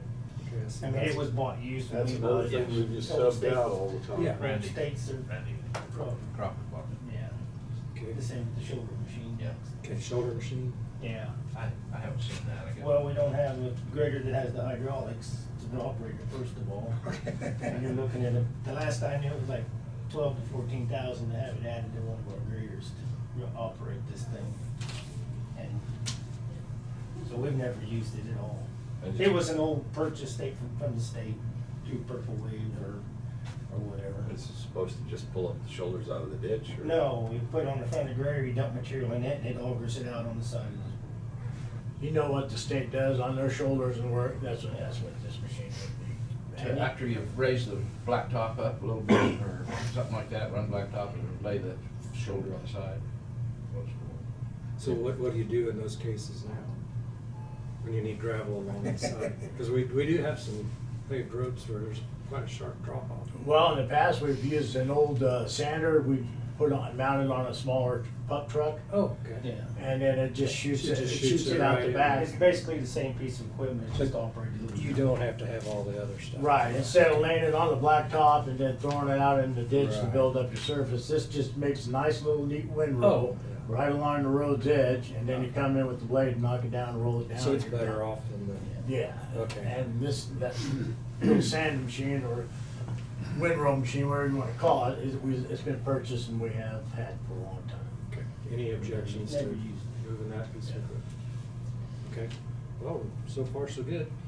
Okay, the flail mower, it started talking about, there have been issues with. Yeah, we've had, it goes on the back of a tractor, Mhm. 3-point, which, you know, how you are when you're running 3-point equipment all day long. It's not the most comfortable machinery to Mhm. operate. But like I said, the belts don't last very long, because of our, you know, if you're mowing nice grass every other week, it'd probably be fine, but if you're mowing once every 2-3 weeks trying to mow, plus it doesn't work over the windrow if you're driving to do on a gravel road or Yeah. whatever, it's not gonna work over the windrow. Yeah. Was this one was used for trees or? No. This is just. No, it's You bought it to knock down big sunflowers and stuff like toward the end of the season, if I remember right. Was that right, Randy?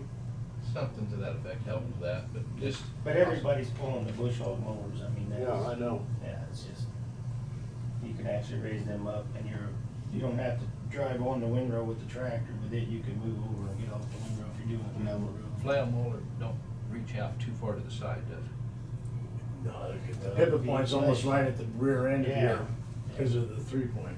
It's not like the boom mower at all. Right, right. And moving on to that same Was subject. that a new mower?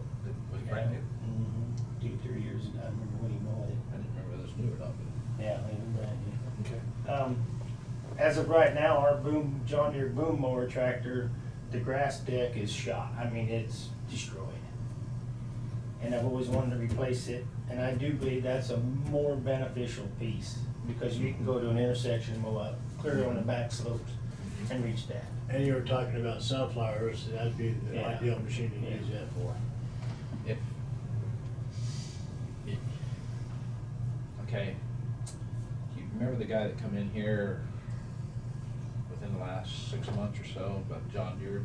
And Yeah, not what- use a boom what- mower. What he said, not to put a boom mower onto his tractor, he loves, you know, he didn't wanna lease it or anything like that.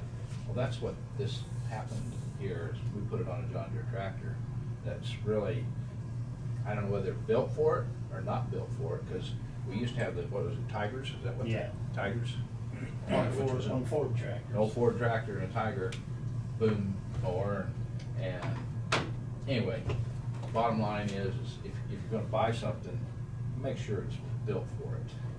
Instead of putting this boom mower on it, cause, you know, it's sitting there like this all the time. They're pretty small Right. tractors. Yeah, so. It probably needs a little better tractor underneath it. But I would just like to get a grass deck. It's like $6,600 just for the shed. But anyways, For that tractor? just the For the grass John Deere. deck alone. See, right now, we're using a buzzsaw, We've got a buzzsaw blade the on. one that we use down there on the hedge. But we'd like to use one for on the other side of guardrails and that kind of stuff, where we can just go along. I need to get our grass deck back. What's that tractor, what kind of conditions that tractor is? I guess we've spent enough money to buy another tractor, haven't we, on it? Not really. Not really? Not that it's it's never been, Other than the well, we've decks. had to put in a motor, you're right. Yeah, I was gonna say, put a new maybe motor. twice. We've had issues in Yeah, I the mean, past. there's some but issues, so. it's- Just. But okay, anyway, Tom, the you're deck's doing down, the deck's down the road, I mean, Okay. that's, would be for spring or whatever. But I really think that we would be better off with keeping the boom mower up and going, whether we replace it or whatever. It's just a better deal for mowing out intersections and stuff like that. Any issues with the, okay, and the last one? The road cleaner, that's that little drag behind grader. We bought it used, nobody pulls it, nobody uses it. It's too light, it just Yeah. bounces. Yeah, so. I mean, there's, I'm sure a market out there. We just got a brochure for new ones. Yeah. I have no problems. It's just a good time of year. Would make any difference time of year. I'm thinking end of the year, everybody's looking to spend their budgets or, Okay. you know. Yeah.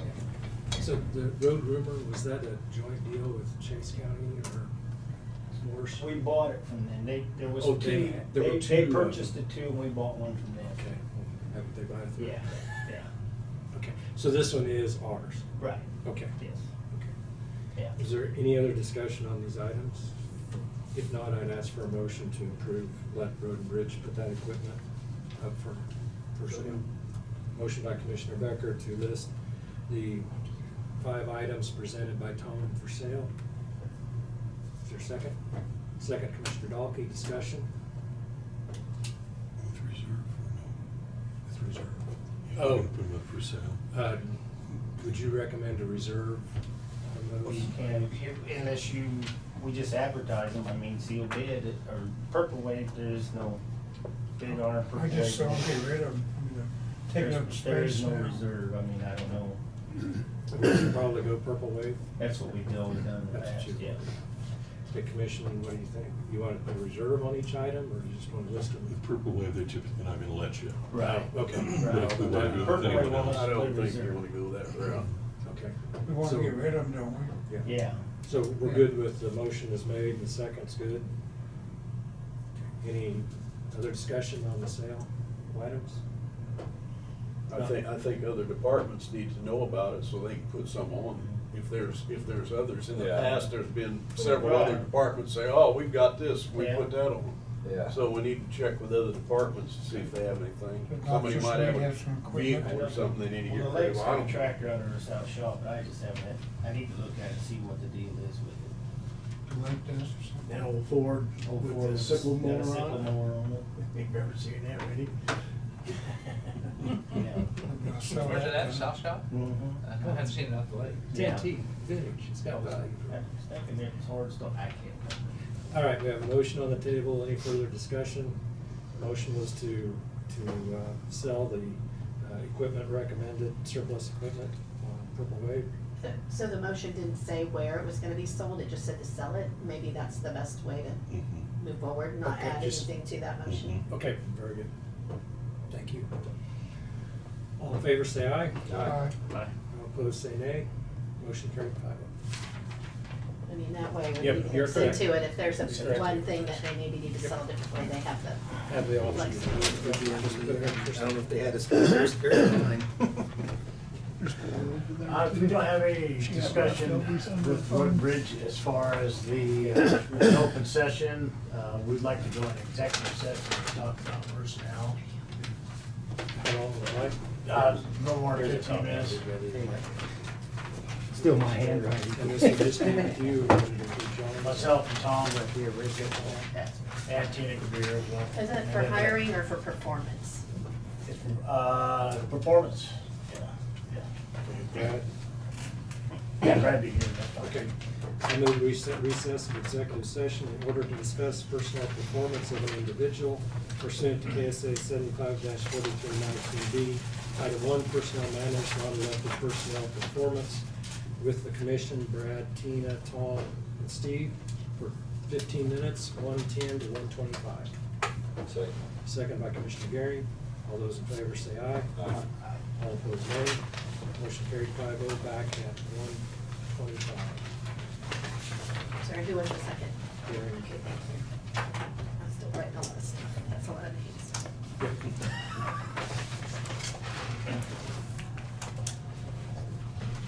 There it was. Good comedic relief, yeah. Here we go. This conference will now be recorded. All right, we're out of executive session, no decisions made. Next.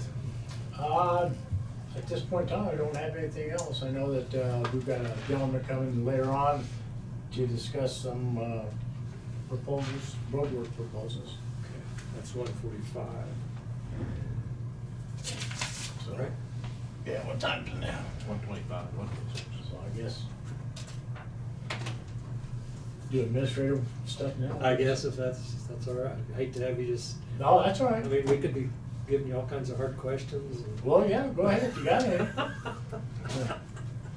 I'll try to answer them as best as my. Those are for private conversations. Okay. Not for, just everybody, you don't need to look like you're getting reprimanded when you're doing a good job. I guess I could tell you some projects that we got up and coming right now. We have a low water slab at 170 at the Kansas that the top of it collapsed, and we're redoing that now. We had a large metal culvert collapse up north, up in your area there on Kansas, north of 320th.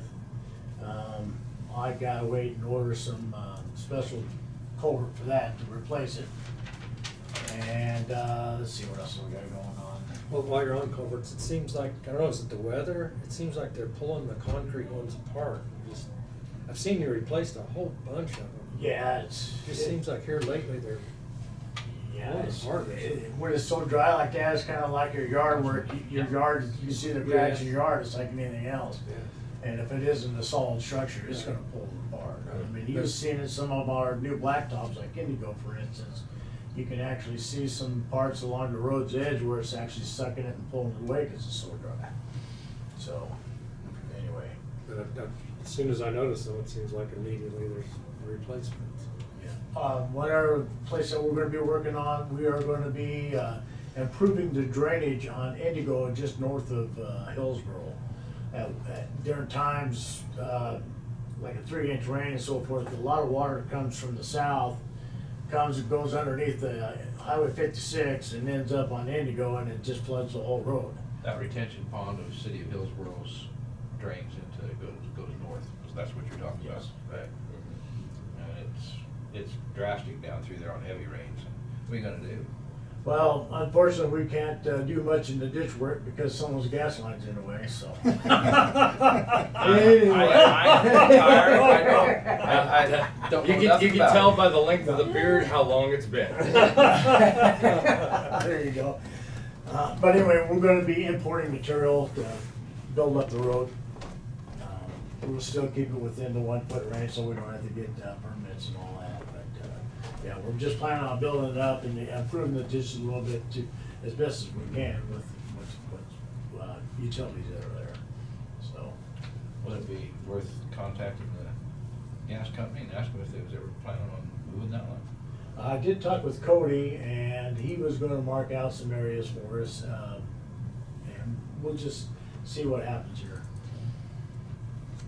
So, It is a main feed line coming off of KP&L, coming into Hillsborough, but they do have a replacement program. It might be a good thing to mention to them, see if they, because it's in the bottom of the ditch on the west side, and it would be a good thing to get moved down there so that we could do some ditch work. yeah, it's a long time coming. It's approximately gonna be about, from Highway 56 north for about half a mile, we're gonna be doing it. And most of the material that we're gonna be using to build it up is off of 170, or excuse me, 180th in Kansas. The spoils that came off the Kansas project, where they did the concrete work and they did all, and some of that material is pretty doggone good. We sure would like to reuse it. It'd be a good place to use it there, so. We using any of that crushed concrete anymore? from our Well, in major fact, piles? well, I shouldn't say all of it, I'm gonna say maybe 90% of the crushed concrete in the Lincolnville lot had been removed. Most of the smaller stuff, the 3-inch mines. We still have the 3x6 clean there, that's a pretty good pile, and then we also have some 3-inch plus with screenings in it that's there, but that's a very small pile. We use a lot of it on the East Tampa Road as a base. In fact, that material there, we started getting out of the Burdick storage unit there, so. Yeah, we're using it, that's for sure. That makes a Whenever we good, can. good base material. Yeah. I got a shot of the Burdick road. Wow, got lines painted. I can't use both sides of the road no more? Well, no, stay on your side. The striping is different. All those new surfaces, 330th and the Roxbury, called Roxbury Road. That looks good. That is really shaped up. And even on Nighthawk, where they did the microsurfacing, it kind of took out the rumbles, you know, the milling rumbles, if you want to call them. It made it a lot smoother surface. Yeah, all of the microsurfacing, I've been real impressed, Yeah. personally. I like it, it's just, you know, it doesn't replace the chip seal. It, you know, like I originally thought, you know, maybe get away from chip seal, and yeah, the surface cracks come back through that microsurface, so you still need that chip seal to tar over and then melt into those cracks. So it's more of a staggered thing. But the microsurface takes Oh, out yeah. the imperfections. Oh, yeah. A lot of it. How much of that, going back to Kent's question, how much do we have left that's in a pile that needs to be used for base material? Do you have any piles? South Shop, do you have any piles of crushed concrete? Whenever we have an opportunity, let's say we're delivering a lot of gravel from the quarry up to Lincolnville, let's say. Usually have a loader up there for a backhaul.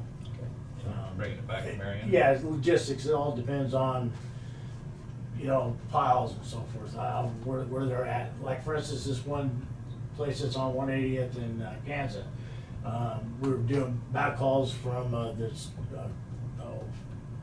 we haul gravel out to a project, and then we'll pick up a load of the spoils, and we'll haul that back to the South Shop to have at a later date.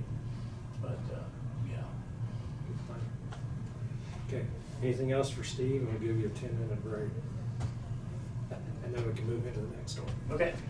All right, let's move back to administrative. Okay. Where were we at? Thank you, Steve. You bet. I just wanted to provide some cash balance information. Commissioner Becker had wanted to know the general fund cash balance. I've given you a summary of our cash position for the last several years on then each one of these pages. I've given you year-to-date 23, and then 22, 21, and 20. So just for your reference. Okay. Thank you. Yep.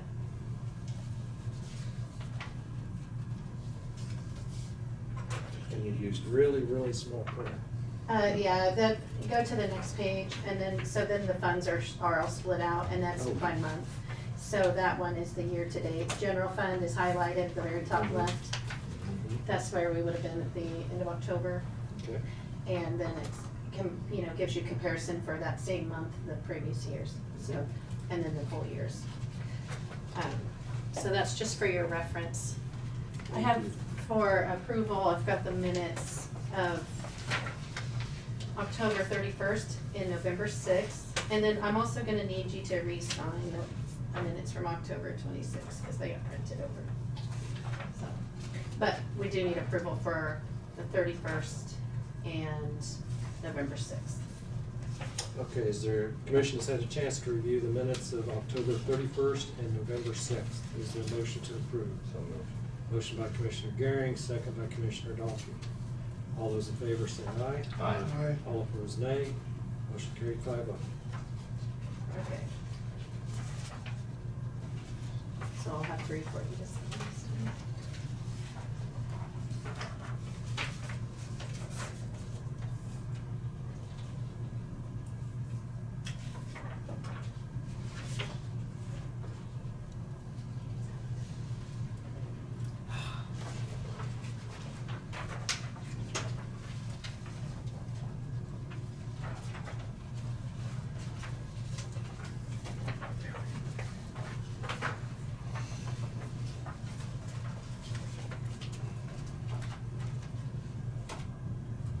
did want to mention,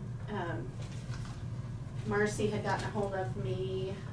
She had a bad tire on her truck, and it was time to replace all 4 tires.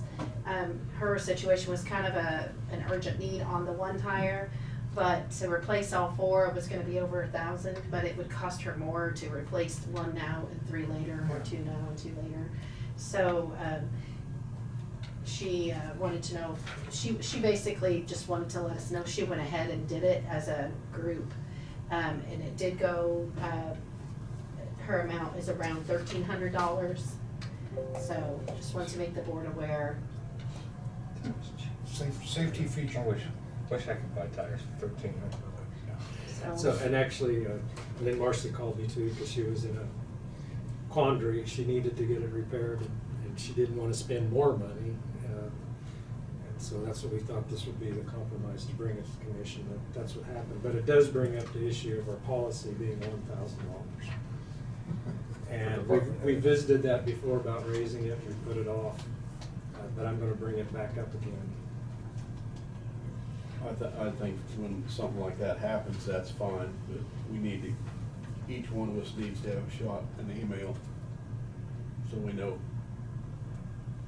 Kind of like an emergency declaration, I suppose, yeah. That's, but, no, I mean, Okay, Just an so FYI. just informational Communication. communication. We went ahead and approved it, and we can do it later if we need to, but then we all know. Okay. I kind of am okay with the chair having the authority to, Well, then give it to them. yeah, to make that call. Then give it to them. That way they can call at least one person until we have an administrator. Or how about we raise the minimum from 1,000 to 2,500? Yeah. It's probably Well, easier this to is- do this it is a that whole- way than the other. This is a whole different deal. This is I don't know how many miles that's on that tire, that truck. I mean, you might have asked that question, Dave, and I hope you did. Well, But and I'm saying that, but this is an emergency deal and safety deal, and it's gonna provide, if it's close, if they've got 40,000 miles on it, and one goes bad, well, yeah, chances are the rest of them are pretty close, so you just do it. But you give me $2,500 in the other departments, and I'm not gonna okay it, because they're gonna take it and do something else with it, besides just submit it on trucks. That's my, unless you're limited 2,500 for tires or something. And I kind of feel like the administrator will solve some of that, because you'll give them a higher authority. okay, so leave it alone for now. Yeah, If an emergency comes up, then we send This out is an email. the third time I think it's happened since I've been here.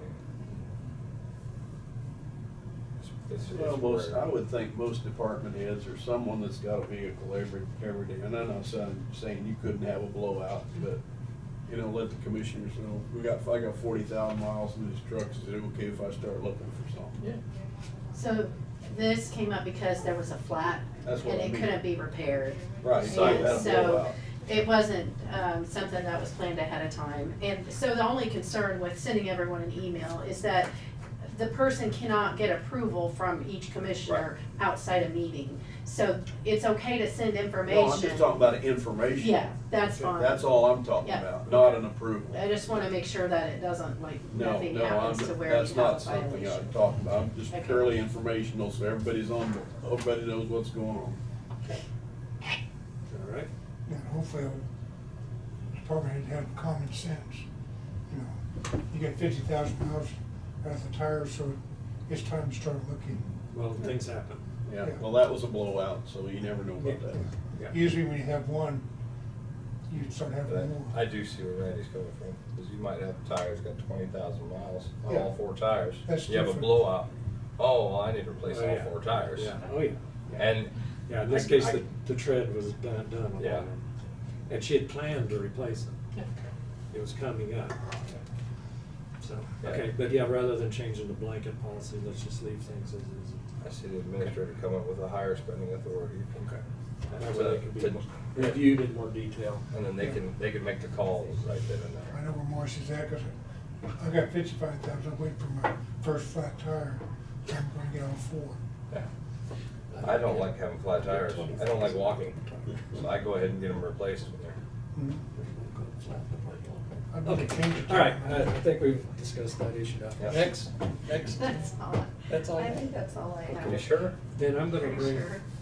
bring one up. More riveting topics. I'm gonna bring up, the building out on Commercial, and we're removing planning and zoning, road and bridge, and emergency management.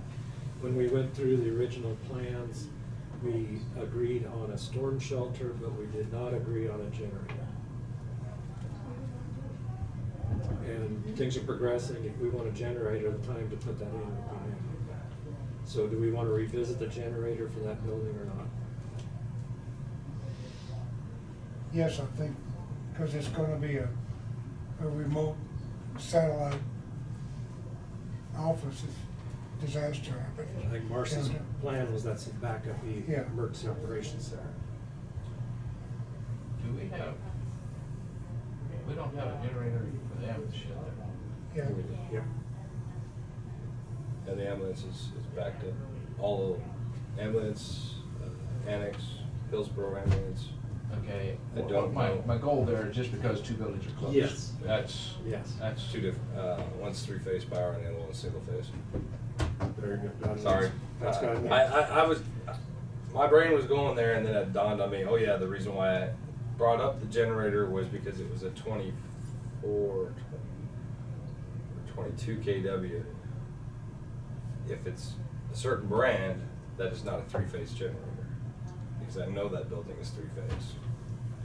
which was 3 phase. With the road and bridge, emergency management, they're all moving to, that's a three-phase. Because the RTU's outside with three-phase. the what? The rooftop units that sit on the ground. So, would the commission want to pursue generator for the building? And if so, how do you want to go about that? I would think we Is that mission critical? Well, It it's is gonna be a an backup emergency EOC. management, EOC, yeah, it is. But yet she's on the phone all the time. Yeah, but when they have to put up the monitors, in a disaster scenario, like COVID, right? That whole room was filled with Or monitors. tornado, or floods, Yeah. fires. we've got road and bridge out there too. They've been involved in. And planning and zoning is even involved in all your award skips. So it could be, can it be rewired, wired to where it can be wired outside and set there for a generator at any time That- you put it in? That application, yeah, there is a three-phase disconnect out there at the pole. The only thing would be is if security, I think they have there was some fiber line that had to be brought directly into the building so that nobody could cut it. A security issue, so if you. For us? Yeah, so if you put that transfer switch out there, I mean, are you open, or are you opening the door for a security breach to where they could cut the emergency power? I don't know. I don't know the answer. That'd be a Marcy question. Okay, how about this, how about if we have Marcy and Sharon come in next week? Yeah. Would that be agreeable? I mean, I think we need to power that building because we powered all the other county buildings. Yeah, but that's not the reason to do that. But it's more critical, I mean, that's. Well, let them tell us how mission critical it is. That's my question. Is it mission critical Okay. that you have to be on constantly? If power went down for an hour or two, is that gonna cause a catastrophe? And I guess what I'm hearing is have Marcy and Sharon come in next week, get more information. Commissioner Galkey, is it, or do you just not want to do it? or- I'm just asking that, you know, I don't know. What kind of dollars are we taking for a three-phase generator? Nothing. 14? 14. Probably 15. 15. Still a chunk of change. Yeah. All right, let's schedule Marcy and Sharon for next week. And it's time for our next agenda item. Were they coming in person or? I don't think so.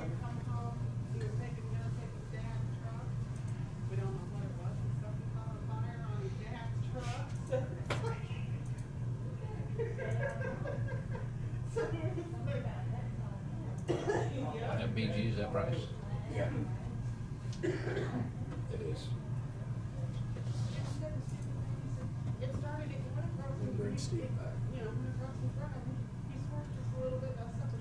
Well, it's not letting me unmute, and I sent an unmute request, but Probably stepped away.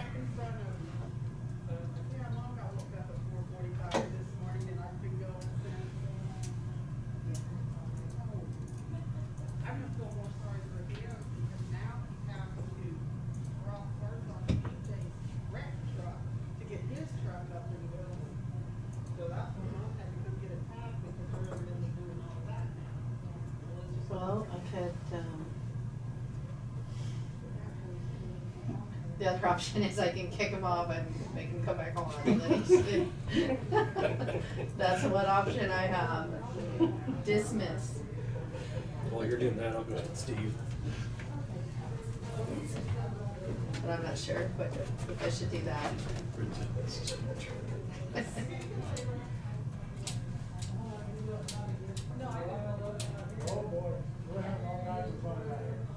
Steve's out there entertaining us. Maybe they're out there.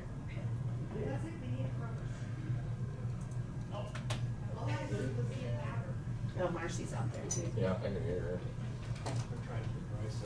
Bring them all in. Well, I mean, there's no.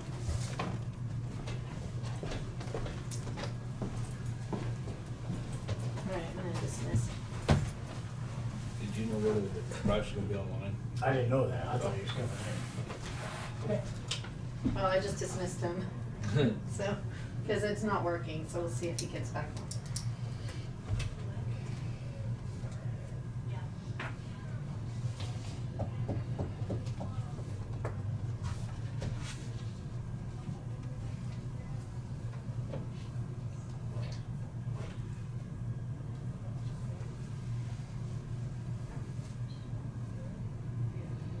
Oh, there we go.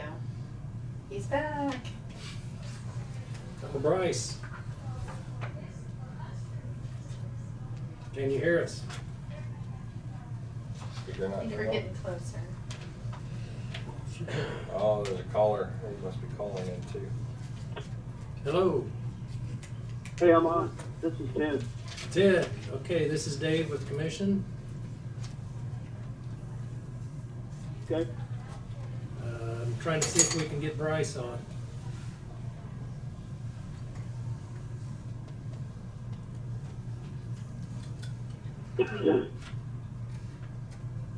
What?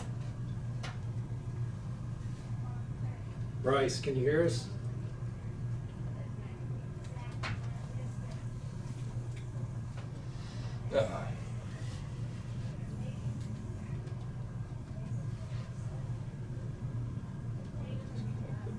He must know how to get on. He's the one that set the invite.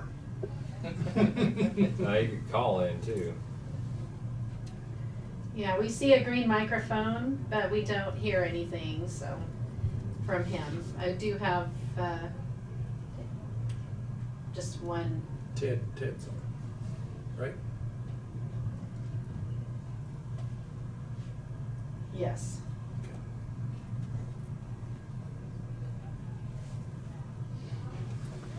Good. All right, well, why don't we go ahead? Ted, we've got the commission here and Steve Hudson. Are you still there? Right, yeah. Okay. Yeah, I'm here. Okay, we don't seem to be able to get Yeah. Bryce. Yeah, I don't know why, Bryce. He just texted me. He said if I was getting on. I said, yeah, but he must have a problem getting on for some reason.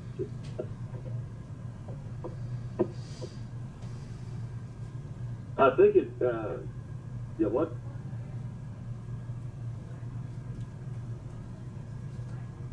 Oh.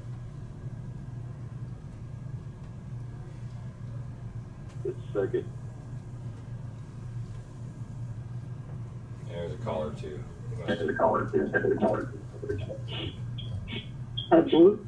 Can you hear me now? Yeah, you gotta shut off your mic on your computer though, or your speakers or something.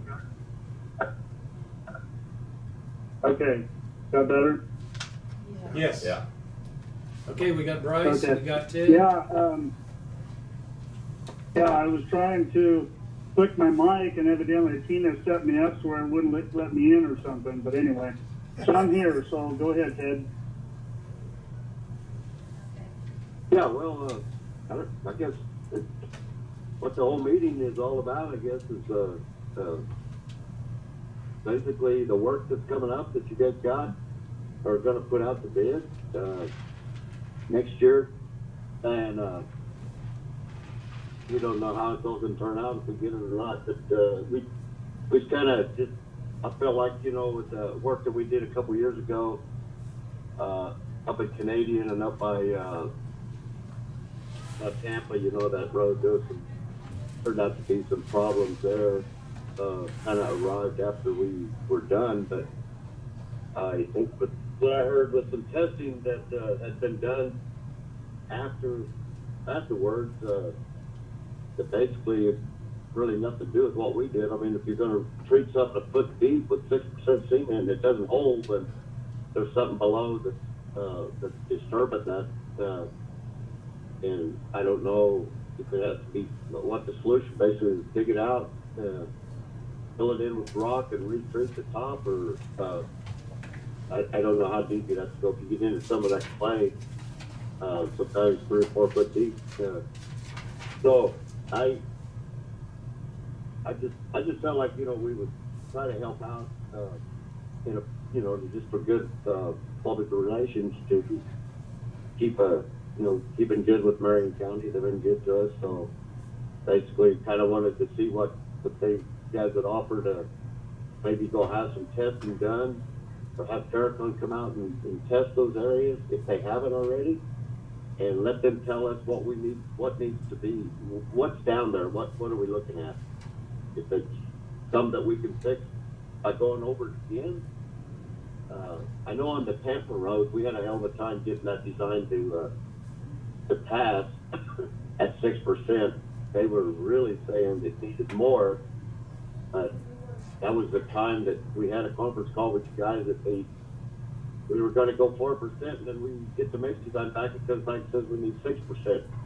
But Ryan, my son, and Terracon went back out and retested that road, and they said, I mean, even Terracon said, they said, I don't think 6% is going to do the trick on it, but basically everybody bought off on just saying, yeah, we're just going to go with 6% because it raised the price tremendously. And you know, you guys wasn't expecting all that either. You know, we'd had our design ran and all this ahead of time. We could have been prepared for it. So we did what the mix design said. I got some areas that didn't hold up at Canada and or Canadian, whatever the little counties are in Tampa. So yeah, I'd be willing to work with you guys on doing something. But I think the first thing is to get a report back, see what the hell we got there and what it's going to take. I don't mind bringing some equipment back in next year and doing some of the reclaiming at no cost for us, but it's basically the county would have to pay for the cement and the trucking to get it there.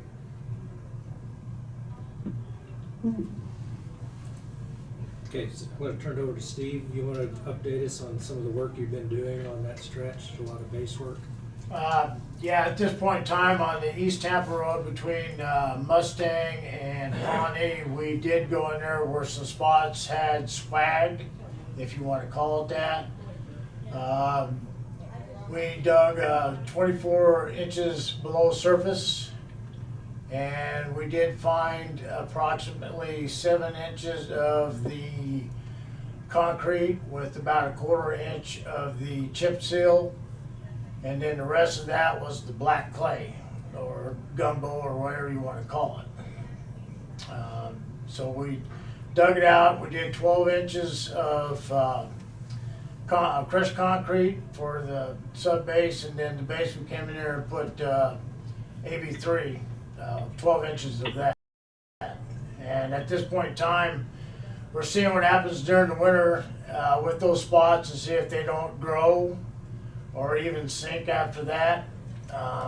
So we're kind of waiting to see what happens over the winter time before we decide to proceed any further. And also as well, before we go any further too, to make sure that no other spots develop.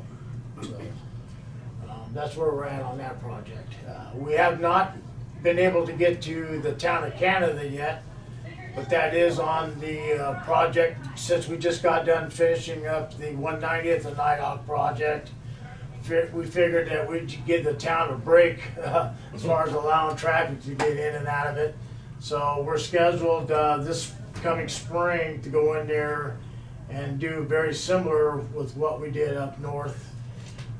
We should have better results and find out if what we're doing is the right thing to do for the Canada project. So hopefully everybody kind of understands what's going on there on that. Yeah. So it's kind of a trial and error deal right now.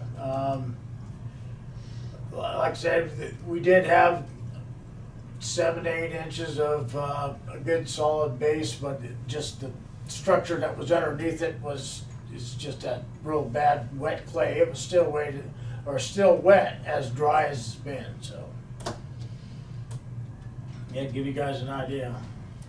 Isn't that supposed to be a 12-inch full depth reclamation? It is supposed to be, but then they come back and profiled it, so they took off some material to give the road its shape. Oh, okay. So that would explain why it's only 8 inches. Yep. Okay. Yeah.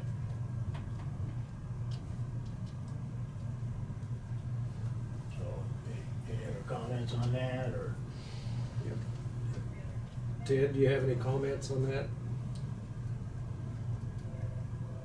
But no, I mean that's what he's getting. It probably is the road.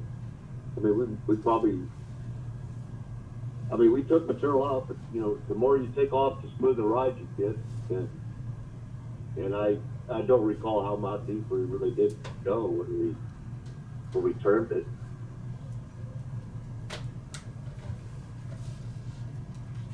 I don't really recall taking. In the center, I know we didn't. Maybe on the outside, but the slope was taking off what it had to, and it may have took off, 2 to 3 inches. As you set the machine at slope, and we tried to keep about 1 inch in the center, and then your slope, it runs out there. It knows what 2%. That's what it cut. So. I just think there was some issues out there on that road before we started that on Tampa that was there was some, like I said, Terracon. I just think it needed more cement. Jonah? No, I just. It may held and it may not have. Steve has already put a patch in place, and I think it's. At this point in the game, I think we gotta wait and see if Right. that fixes the base good enough to even do anything on top. If it doesn't, we're gonna have to dig it down even deeper and do roll packing or something to get it squeezed out. Now, some of there is when we were excavating, we used a track hoe to get that 24-inch depth when we put the base material in there. When we first started out, we'd start out ahead of the swag before it was actually starting the swag, and we'd have a hard time getting through the crust because it was hard. But then all of a sudden, 4 feet back from where we started, it would just be like a knife cutting butter. It'd just slide right down in there and go through the cap real nice and easy, through the concrete structure that you put in, and down into the clay. And then once we got down to the other end, it started getting hard again. Then we knew that we pretty well got rid of the material that was there that was not holding up, so, I'm just kinda going. And there's a liner, doesn't mean like there's a liner in between there, you know, that's pretty soft. Or where you was hard, then it got soft, then it went back to hard. That's the area that needs to be cleaned out. And that's what we did, we cleaned that out and went 24 inches deep, Right, so. yeah. And that's why we're kinda waiting to And see. yeah, like I said, We're kind of waiting to see if those swags or those holes grow, because we've, in our past experience, when you start working with base work, and it just seems like they kind of start on one area and just continue to grow in length, and we never get caught up on them. So that's why we're kind of waiting to see what happens this winter. how many? There was How many areas is on that Tampa Road? on the Tampa Road, if I remember right, there was 12 of them. How many? 12. And some of them were Well, 50 feet, some of them were 20 feet. Some of them were longer than that. So, right. You have a total square yard? no. I mean, if you measured them and then divided by 9, you don't know about how many square yards that is? No. I went out and painted them and marked them to let the excavating crew to get started and all that. And then after they got started, naturally they started and stopped where it started getting hard again. So my paint marks that I initially started with would vary anyway. So I don't know the yardage or anything like that. Some of them we had to go 2 bucket widths. Some of them we had to go 2.5. So.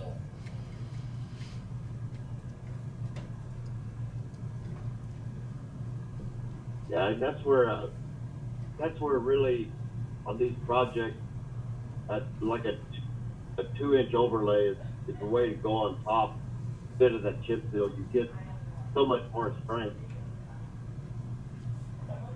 You know, with the straighten that and then put that 2 inches off and on top, it's way more. You don't get no strength out of a double chip seal. All it just band-aids it over the top. Yep. No, I think it's probably just a water issue was there before, right? Well, there's good drainage along that road there. I don't ever recall having any waters like what we had on the Roxbury Road, where we actually had to put drain tiles in and things like that. But, yeah. So.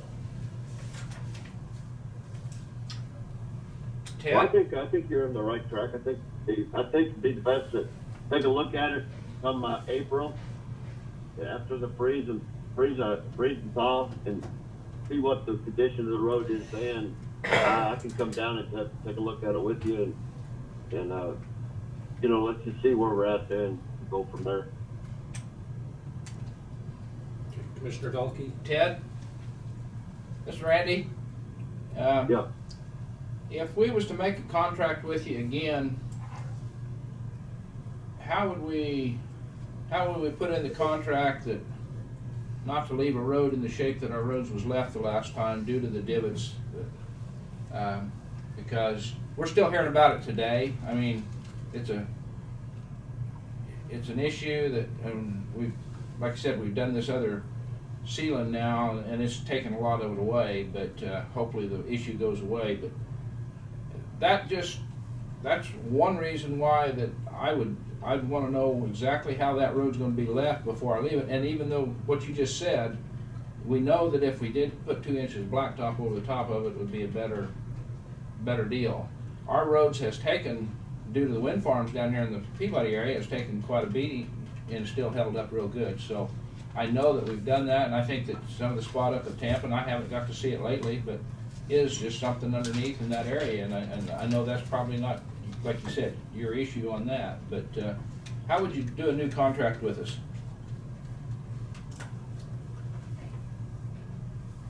You know, that's like the Hillsborough Road, you know, we got done with it turned out, you know, just like it should have been. You know, we trimmed it, hauled the material off, didn't have all that waste in the ditch. Looked a lot cleaner job when they get done with it all, and I think that road's holding up great. And, you're not gonna, you know, like I said, I talked with Bryce before I started trimming that, putting that material in the ditch. He said, yeah, that's what we gotta do. But if you talk about the ride on Nighthawk, yeah, it's got some little wavy areas in there, but the only thing, like I said, you gotta set your slope. You got to go deeper. Either you gotta treat 14 inches deep and take 3 off to get a good smooth ride. A chip seal does not help you do anything. So you can correct a lot with the 2-inch overlay. Even though we trim it, we still trim it, load it into the trucks like we did on Hillsborough Road, or else you just gotta live with a little bit of roughness. But you're not. I don't see the road on Nighthawk is all beat up like it was. Wait, it's been nothing like it was before. And you could drive 20, 30 mile an hour down the road. It wasn't that bad.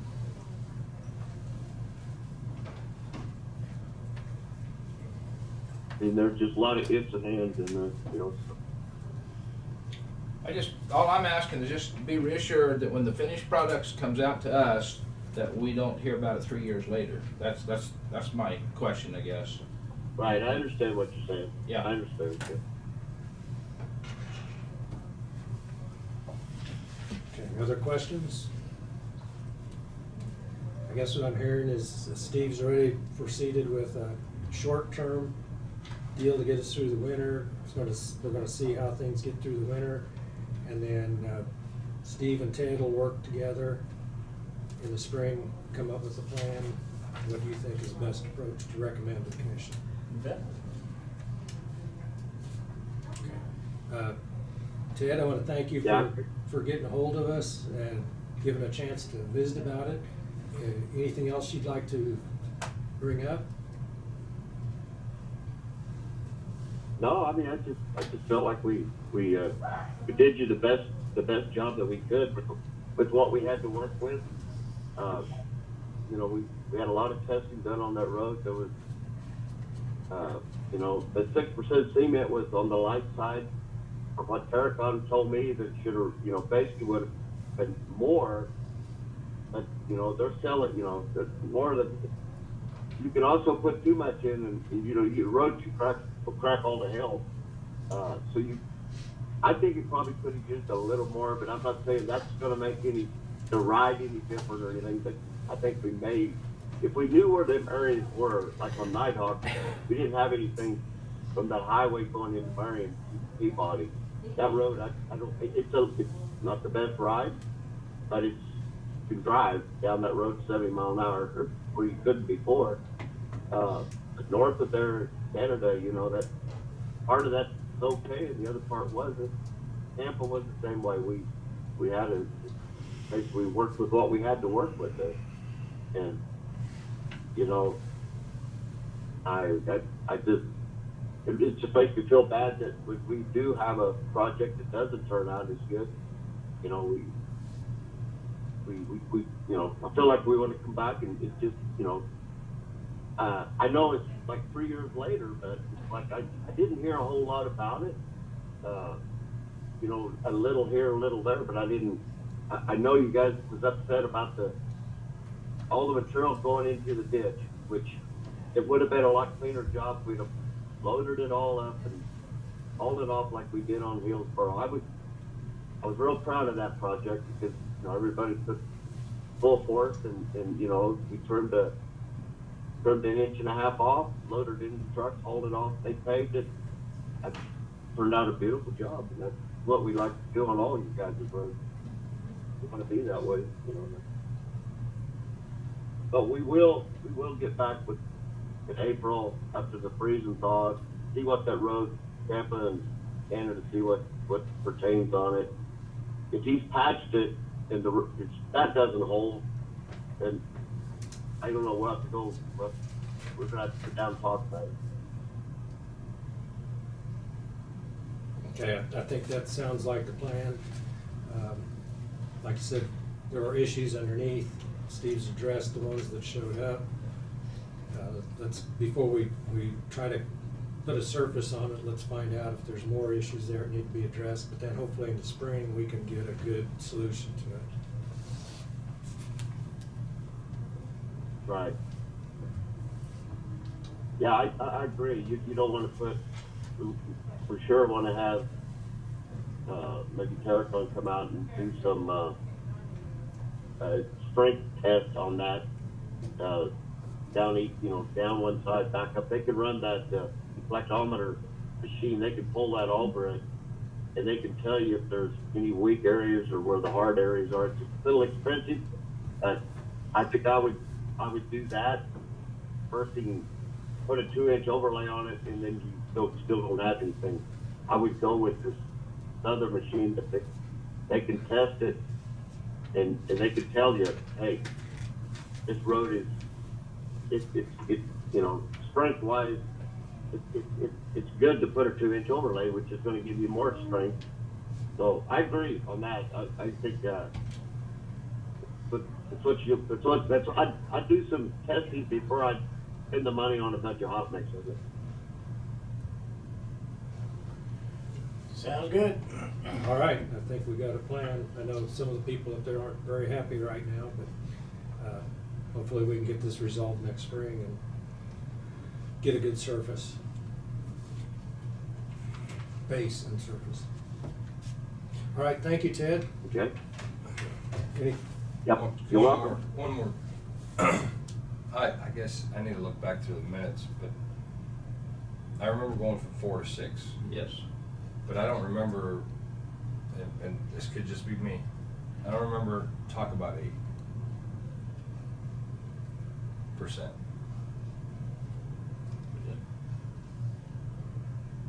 So somebody dropped that communication gap between Ted and us. It was recommended to go to this 6, and that would be a lot better. And swallowed I that can address that, Jonah. I probably still have the emails, but we discussed that considerably with Terracon on that as compared to whether we thought increasing the amount of cement would make that difference. And if I remember right, they said they didn't see that it would give us that much more benefit. Okay. All right, I just wanted to figure out where the 8%, because this is, feels new to me. Yeah. I think the biggest thing we faced there was just the existing material there. Kind of put us in a bind. But no, we definitely checked into that numerous times. Okay. It was for the cost. Well, I remember the cost. It was 6%. Yeah, it was huge, but I didn't remember. Okay, let's take the middle ground. I remember. Oh, we're gonna take this jump. Well, we got to do it. Yep. No, we discussed that numerous times. Okay. Anything else? If not, again, thank you, Ted. Thank you, Bryce. Good. Okay, thank you. Yep. Thanks. Yep. Talk to you guys soon. Yep.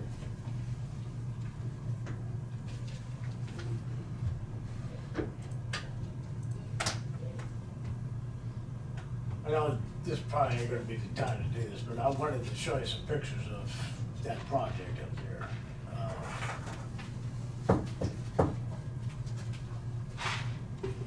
Here's a good picture of, well, just go to the right. This is the project where we started digging out, and that shows you how deep we go. And then if you slide, you can actually see the layers of black clay, the concrete, the stabilization, and then the chip seal. You got 3 pictures to your right. Got a You can see it. profile. Yeah. Is this at Tampa Road, or is this? This is the East Tampa Road. East Tampa Road, okay. Now, remember me saying that when we were digging with the Traco and we hit hard concrete, Yes. we hit the crust. Yeah. But the picture that you see in this one here, the concrete, you grabbed it and it was just like, it was just crumbling. It wasn't hard, it never set up. So I don't know if that was the cause of it or not. but, Didn't have enough you know. moisture to set up. I mean, since the time we've done that, we've had very little moisture. They mixed in water at the time to get it. Yes. Right, but I mean, if sometimes It was very a little inconsistent. water's nothing when it's Yeah. dry out. Yeah.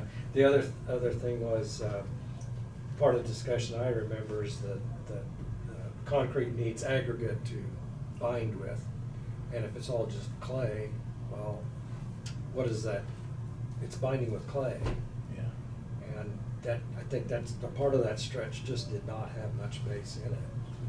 How many feet did you totally do, Steve? Again, he asked me that question, Okay. you know, like I said, I had him painted out, marked, Yeah. but, and measured, but by the time we got started with the track, well, if he kept finding the soft spot, he would keep digging, Keep you digging, know what I'm okay. saying? Right, right. You know, He didn't pay attention to the paint. yeah, it's kind of like, I'll see you later type thing, And so. a person could go out now, you can see them. Yeah. They're very obvious. Are they? I mean, you can measure them real easy. It's, you know, a lot of locals are very upset because it's gravel. And of course, they think it's just gravel. They don't understand that there's base underneath. The base work was done. And I think at the time that we did do that, we had to do it, because it was a safety. You had issue. to.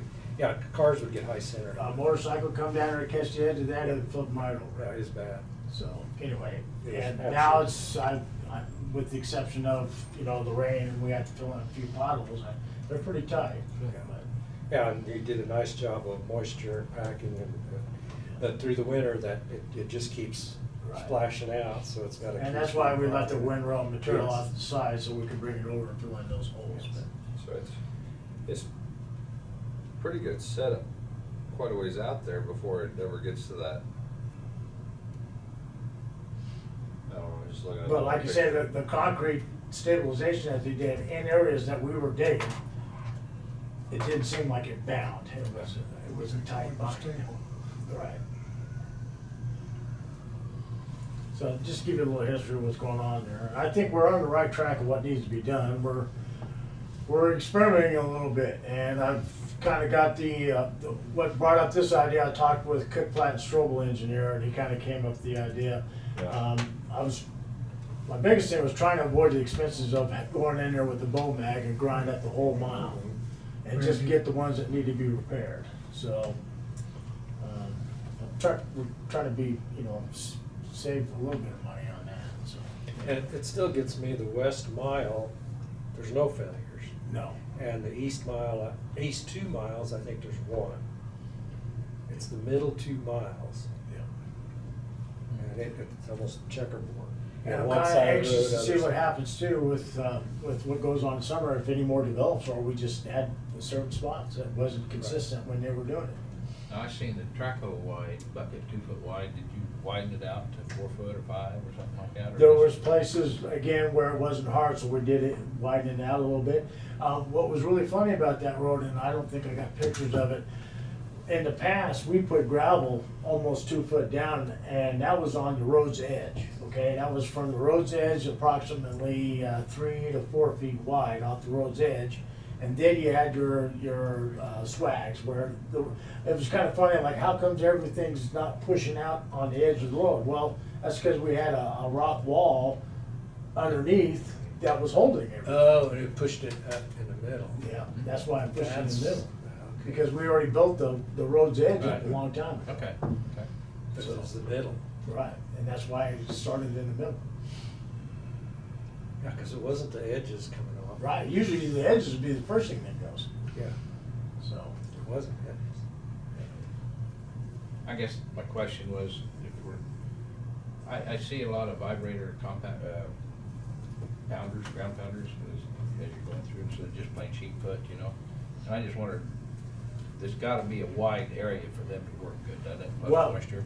just to give you what we use our steel roller, compactor Right. roller, to get down into the holes, and as we did 6-inch lifts, we use that vibrator and a steel roller. Okay. It was heavily compacted, Okay. and we even use water and moisture in it too. We have a vibrator, flat tire roller, right? Is that what it is, or is it, it's got a It's steel? still. It's still got a Yeah. vibrator on it, okay. If anything, just your gravel compacted down in there is gonna create that, if there is water coming up from the ground, say that scenario it is for real, it's gonna create a French drain for it to leave, so. Yeah. It's going to work, I know, it's going to work, it's just how well it works. Yeah. Yeah, so, like I said, time will tell. So, All right, anything else, guys? All right, thank you, Steve. Okay. Have a great day. Yeah. I think that helped a lot, the explanation. Trying to understand a little bit what's going on. Appreciate that. Good deal. Have a good day. Good afternoon. Yeah. Bryce, you've been anxiously awaiting this meeting. Bryce. Brad. I know it's been a while. I didn't say bad. Didn't even recognize who it was, Bryce. Yeah. Bad Leroy Brown. The look on your face, I'm sorry. I said Lyle earlier when it was Lyman. So Yeah. don't- Yeah, don't- that's the second one he's done today. So don't feel special. Hmm. You're not special for that angle. All I'm gonna quit. bad I'm gonna and not special all in one day. shut up right now. Is there why he doesn't come It to just, come back? it just digs a deeper hole. Yes, it does. That's right.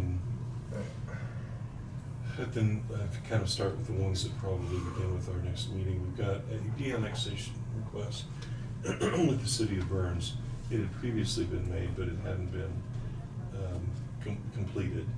And the people who are looking to have that done and rejoin county jurisdiction as opposed to the city of Burns are now have come back with it. We've got legal counsel again who contacted me Thursday of last week and sent me the documentation, making the changes to that and confirming exactly what it is they're doing and getting legal. Then that needs to come before you for approval when they de-annex. It's a joint project in terms of City of Burns and the county. So that's going to be on your agenda. I'll get that to Tina for that. So they purpose. joined, now they want off? Yeah, they've been annexed for a number of years to the city of Burns, but really have gained nothing from it. And when you de-annex in a city setting or municipality, you can make that request at any time. The city can choose not to do so. You can compel that they let you go if they're not going to go ahead and provide utilities and infrastructure to you, which was the case here. And I don't think they want it. I mean, the cost of that would be pretty astronomical. They just want to be back out of the city. And as I understand it, there were some pieces to that in terms of the recitation and the resolution that need to be updated, and then it can be brought to you for county stuff to say, well, yeah, we get it, we're good with that. They can rejoin us. I mean, we're there anyway. Also, I have to revamp this. I'm not being critical of it, it just from our perspective and talking with Jay and several other people, we're getting some equipment gifted to us, the fire equipment from Peabody, well, that local department, that needs to come back to us, and I don't assume the city has any issue, or the city of the county has any issue taking it, but I don't know that for a fact. And so they presented that last week to me as well from the city attorney. So I need to get Where are we more getting that? information. I don't know. It's not something that they talked to you about? Nope. Oh, okay. Okay, well. Why would a city be giving us back fire? It's convoluted in terms of how that all started, in terms of how the current fire district is set up. That's what I was gonna ask. There was some issues with their fire district about, what was that? 2 years Bylaws, ago. whatever. Yeah. I thought it was the city isn't funding that department or anything, so they're trying to just make sure that the fire district has the equipment in their ownership. It's not the county. Well, the way this is written, that's the confusion. I don't disagree with you. I Okay. think that may be what they're looking to do, but they have us involved because the fire district is associated with us. I'm not even sure why. Just leaving the Okay. district. Okay, there's, Yeah, that's where I thought it ended too, Tina. this all started, like you said, a long time ago, but 1970, they set up a fire district. And then the city of Peabody had half the fire department, the district had half the department. The city has failed to fund the fire department here in the last 5 years or so.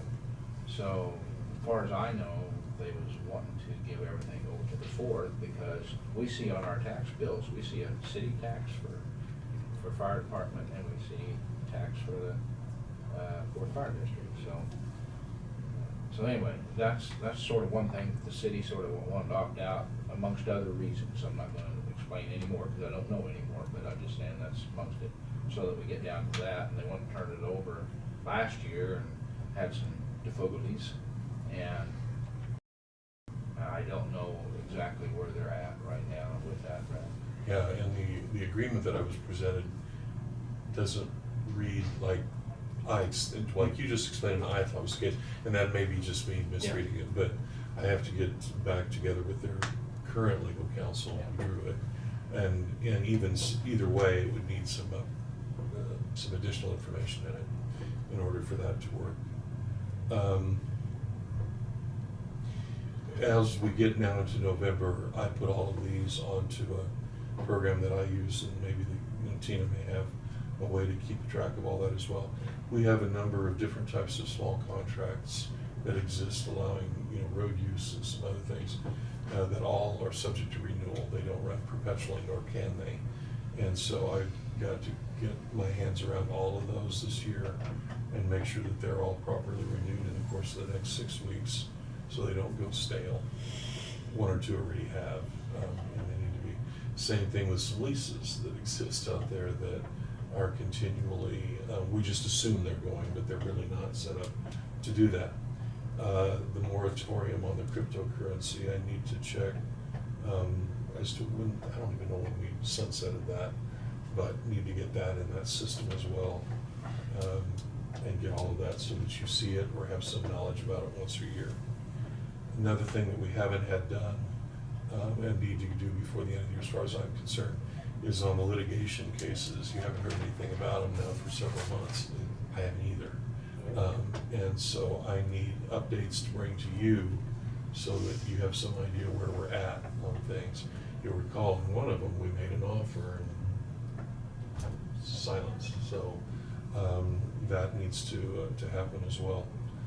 Then we also have several pending matters that we've given people time to correct, like around Gossel and several places that when I've driven by, we're not done yet. And it's silence.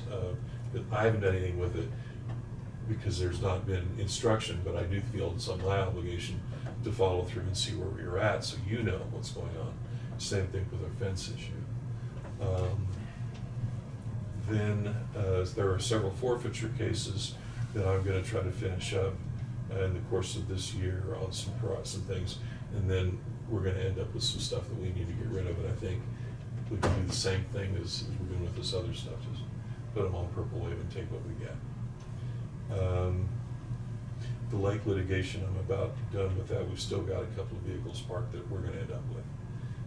They're just going to default to us. Can we get them moved in the next 30 days? I hope so. So we can rent the space out. Yeah, because I just get a court order to that effect, but I don't think there's any more notices I have to give. I have published, done everything else that I could think to do on at least the one person who's just disappeared. So we could bring them in, put them with the sheriff's stuff, and Yeah, exactly. And then we just get the court order as part of the seizure to say dispose of them, in your normally reasonable way, which is that auction kind of approach that we would use with How do you provide title on something like that? I can get title to it, because what I do with that, it's a form of court-ordered title issuance. It's like a quiet title, but it's done because I started this process to seize them. Lake projects, it's okay. Hold them down the road. Some things I'm not sure. You have to train. We may. But them are long. You have to get a flatbed similar. I haven't even crossed that bridge yet, but we have to just get them out of our way. I think the record service will bring them to town. Yeah. I see that with the phone works for a while. I'll be requesting authority for that purpose. I will bring you a template, because I have one fairly readily available for like the city county things that we talked about today. You mentioned the one policy, and I have on your list as well. Policy review on a number of policies. Some of them came up as we started doing the lake work, a bunch of things that we need to review. And I don't know where that lies in terms of whose responsibility to keep those current and reviewed periodically. Is that a county clerk thing? No. I wouldn't think so. I wouldn't either. Okay, well, somebody's got to do it. Job descriptions, though, that runs to you, doesn't those. For what job descriptions? Any and all, periodically, most of we were talking about it among several of the county councilors, that there were some things that probably ought to be added and changed to brought across the field on job descriptions, just some changes in the law. I hadn't asked you or anyone else about that. So that needs to happen. Planning and zoning, there are some revisions based upon changes in the law in the state that need to be made, and I haven't talked to Sharon about that yet, so just mentioning it, so it's on this list. I think that's it. That's 17, yeah.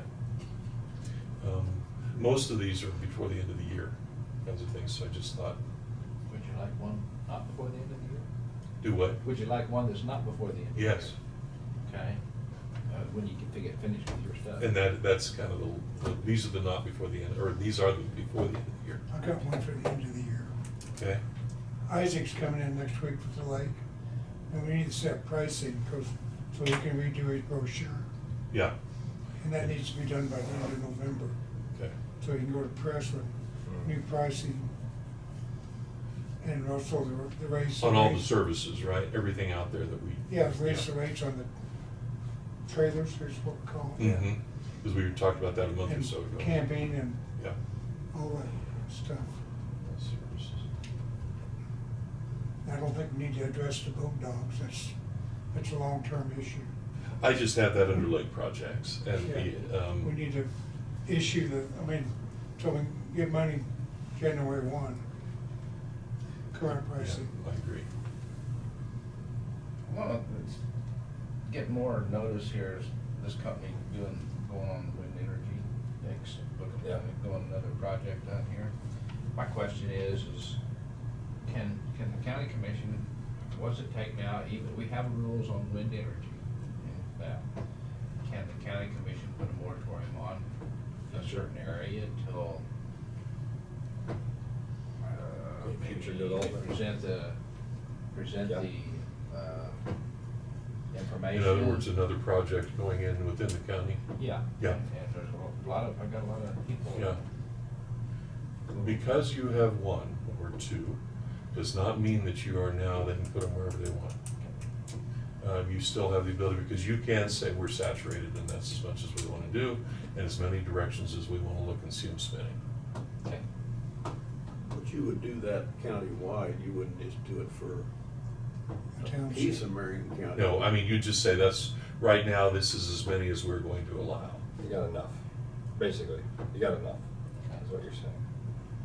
Well, I'm saying, due to my area being hit, is why I'm asking. But we would discuss that. You can't do an area. Huh? You have to do I- all county. I can look at that, but my comfort level increases dramatically if we do it countywide with, okay, we've allowed this much and this is as far as we're gonna go right now.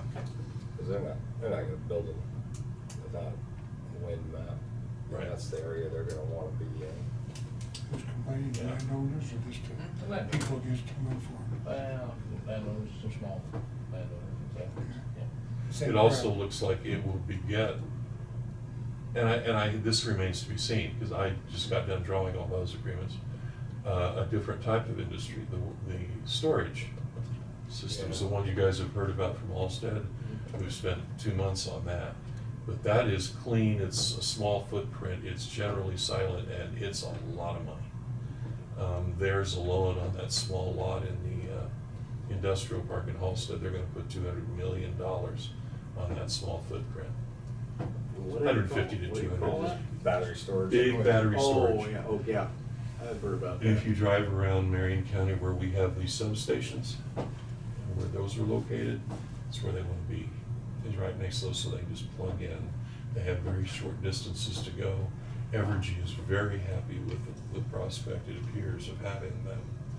So they can drop a line, Yeah. isolate the line, put it back together, nobody ever knows the power went out. And peak shaving and a number of other Yeah. things. Most of the substations, though, the battery storage units are like a couple semi-trailers. Yeah. We're not talking acres. Yeah, it's a small, Yeah, like what I was saying, that Because lot in. we're already, well, we're not using the battery, we're using generators, but we've been looking at batteries in our system. And it's just, you can't get them right now at that 1 megawatt size. There's just too much demand. But the price wise, it shaves off. And the technology has progressed where they can put a massive amount of storage on a very small space. Wow. And it's very dependable, and the peak demand issues level out a lot. Yeah. In terms of them having we know we've got so and so many kilowatts stored right here. Yeah. And on a hot summer day, and it gets up to 112, and suddenly we're having issues with brownouts that you usually hear about on the Mhm. West Coast, and they can just flip a switch. And it's lucrative, apparently. These guys are not concerned about what they're spending beyond a certain point, so. And they're not governmentally funded. This is the market's driving this for the most part. It floats on its own. Okay, Thank what you, else? Brad, for your answer. I think that's my end of year list. Got another one to add for you? No, yeah. Okay. But none we can check off the list today. Sadly, no.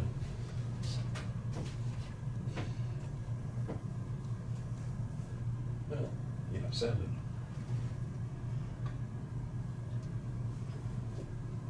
Got a question, like the vehicles at the lake could be selling, where it is as is, we wouldn't have to move them, it'd be somebody else's responsibility. my only concern about it is our whole goal is to get them off of there. Yeah. And when we sell them, somebody pays very little for them. What's my guarantee that they will get them off of there in a timely way? We gotta put a time limit on it. But the Yeah, problem but is, again, think that through. I do I that. get $200 for this, so what do I care? Take it back. And we'll go and look at it and go, shoot, that's gonna take forever for me to move that. Not as nice as the picture looks. Exactly. That's That what was I- just $200. I ain't gonna pay $1,600 to get it loaded and move it out of there. I did an RV fifth wheel that way in another area a month ago. Nobody It's- wanted it. They bought it and it looked good, and it's our own fault. When we took the pictures, it really did look pretty good. Pictures do wonderful things. And unfortunately did not take enough of the inside, so that when these people came, they opened the door, they didn't even step in, they looked in, closed the door, No thanks. left, and they haven't answered my calls since. They're just gonna forfeit their money. Well, now I've still got it sitting there. And you gotta start title work all over. Yeah, then I gotta Because you begin got it again. issued to them, now you gotta get it back. I think it's a great idea. If I can somehow figure out a way to guarantee with I don't know, a bond, a performance bond, something that you're gonna get it out of there. Or make it worth our while with a performance bond Not so we worth that can. much. Just move it out. Or, get a head start with a high loader and run right through it, in some cases. And Excavator and a thumb Mm-hmm. and a roll-off works the best. It guarantees it disappears. Come on, it's right over, haul it off. Justin, anybody, I mean, it's an afternoon for them. All right, thank you, Brad. Anything else? Well, I guess I was gonna make it under commission comments, Mhm. but I think it's really something that we probably ought to sort of figure out ourselves as commissioners, whether we're gonna ever tackle something like this again. As you know, we did the sales tax on the jail. And as these elections that just went through, there was quite a few sales tax for improving structures, improving roads and stuff in cities, communities. And I know we already have a sales tax through the state, but Tina just loves to go and testify for sales tax. I will guarantee you that, because I was right behind her. We did that a couple of times, so. She did good, huh? She's pretty good at it, so, but anyway, I think it's something worthwhile, worth looking at, and I know everybody says sales tax is a little high, but I don't know where I haven't really looked around lately to see where we're falling in at with our rate and stuff like that, but, it also could limit to your tax, instead of raising your tax mills, it could be a sales tax too, so. I think you need to sit and wait on that until you find out what the state's gonna do with grocery sales tax. No, I wouldn't wanna jump into that game until I knew exactly where that's gonna fall out. Now, if it falls out and they either lower or eliminate sales tax on food, that might be the time to look at it. But not right now. But I sure did I see. mean, people can't even buy food. But I sure did see people, communities vote for it. I didn't see that turned down. I saw one you're talking Yeah. about Yeah, over in there- person for school, but, they're voting for it. But so- a lot of rural communities are voting for their survival, basically. Yes. You're talking about a school or something like that. Yep. Okay, I guess what I'm hearing is an idea we want to keep Just alive. Put it in your but- pocket, yeah, and that's but- good, because but, that may happen. Kind of keep a finger on what's happening. Yeah, Is the that- sales tax. I'm not a fan of Fan, sales tax. agreed. Yeah. Okay, yes. I'd like to have Cody Nelson come in next week and talk to us about new health building, working with the architect. What if he's a bidder? Yeah. Well, he wants to work, keep the price down. Who you talking about? Cody Nelson. But what if he's a bidder though? He could Yeah, bid it in low. bid it as, He could bid as, he could bid as and then offer an alternate to lower the prices. I just wanted to come in, tell us his theory on it. I mean, I don't know. Does that undo competition with any other builders though, that would bid? Well, we only got one bidder on the, Well, I know that, but if all of a sudden you had two or three and they said, well, you're inviting one in Yeah, and trying to give them I know where Dave's trying to go, it's just, we paid the architect to do a job, and we need to let them do a job. but the architect is building way up here. And Cody says he could back it down to build to our pocketbook. And the architect's doing Taj Mahal. fire the architect. We just paid them $80,000. Well, I know. You just paid them a whole Yeah, chunk of so we change. need them to, I'm just looking for advice from an expert. That's, as the architects come in, we can, how do I want to say? It's up to us to keep the architect design in line. If you looked at the lines, did you do the highlighting on our agreement, Tina? Yeah. Yeah. If you looked at those lines, there's times for us to do Right. Well, yeah. stuff on there, so I thank you for that, because when I I'm read just looking that. for some outside advice, I mean, Yeah. but none of us, what Jonathan goes to say, touch an expert. And So Commissioner, is it okay? Yeah. Basically, it's okay to have a general conversation about that, but if you decide to go to some sort of a design build or something else, you would have to bid that. You wouldn't necessarily be able to Yeah. go jump right to a certain Yeah. contractor. So having a general conversation is okay, having a specific, Even about that particular project. you'd wanna be very careful. You could, you know, they can walk in and say, in terms of the advantages of design build, or the particular concept that we're introducing to you at this moment, which we know you have active projects to which it might apply, here are those advantages. But if you then have them say, now I've got pictures of one of your current projects here, and how this is going to apply specifically to it, we start to have a problem. we just Not because signed- what you're trying to do isn't a good idea, I'm not criticizing Right. that at all. Right. It's trying to avoid that, exactly what the concern is. And then, like, as Tina You have said, to then, keep the competition. yeah, that we have to do the bid. I'm not saying we're not gonna do the bids, I just, he wanted to be involved. The other thing that I would say, just from You the, could call the architect and tell him his thoughts. yeah, what I was gonna say, the other thing I would tell you is from the consultant's call the architect. He perspective, could call the, I would Tell him his thoughts. tell the architect, hey, we got somebody locally who thinks they build a better mousetrap. And in our contract, it says that we can direct certain things of you, and we paid you enough money. We'd like for you to call them and have that direct communication. I mean, I would hope Jonah could suggest certain lighting better than others, you know. Again, and you know, in the general sense, no problem with that at all. In a specific sense, even with the architect, they can get more specific than what I would be comfortable with them coming in here and doing. And again, as you were saying, it's your job to tell the architect, look, we're the steward of the public monies here. And if we can find a way to accomplish what we want on something that's long-lasting and quality without spending an extra 20%, we're not stupid. That's why we're here, is to try to find those things, and that's what we're paying you for. You can build the Taj Mahal, or at least design it, but we may not build it. Or, heck, let us build it because you found a cheaper way for us to do it. And we've got people we'd like you to talk to. I think any consultant who gets paid that kind of money is surely gonna, follow some instruction. They're silly if they don't. Well, there's some fine lines in there that we can, if we use the Yeah. architect quite a bit, our overhead is not gonna be at what we bid. Yeah, that's true too. And I'm talking to Cody. Cody did the original estimate for the architect. So the architect's already been in contact with him, so we just let them keep that partnership. Mhm. I mean, Randy won't listen to it. Can the committee be involved with? Okay.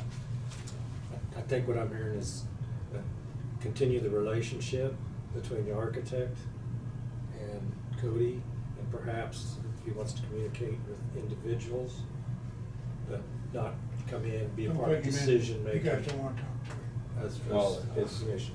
they don't want him weighing the scale, I guess. Yeah. Yes. And that we go through an I mean, architect, so that way it's a fair and equal playing field Yeah. out And he has to there. be careful about how much input he puts in, That's because he correct.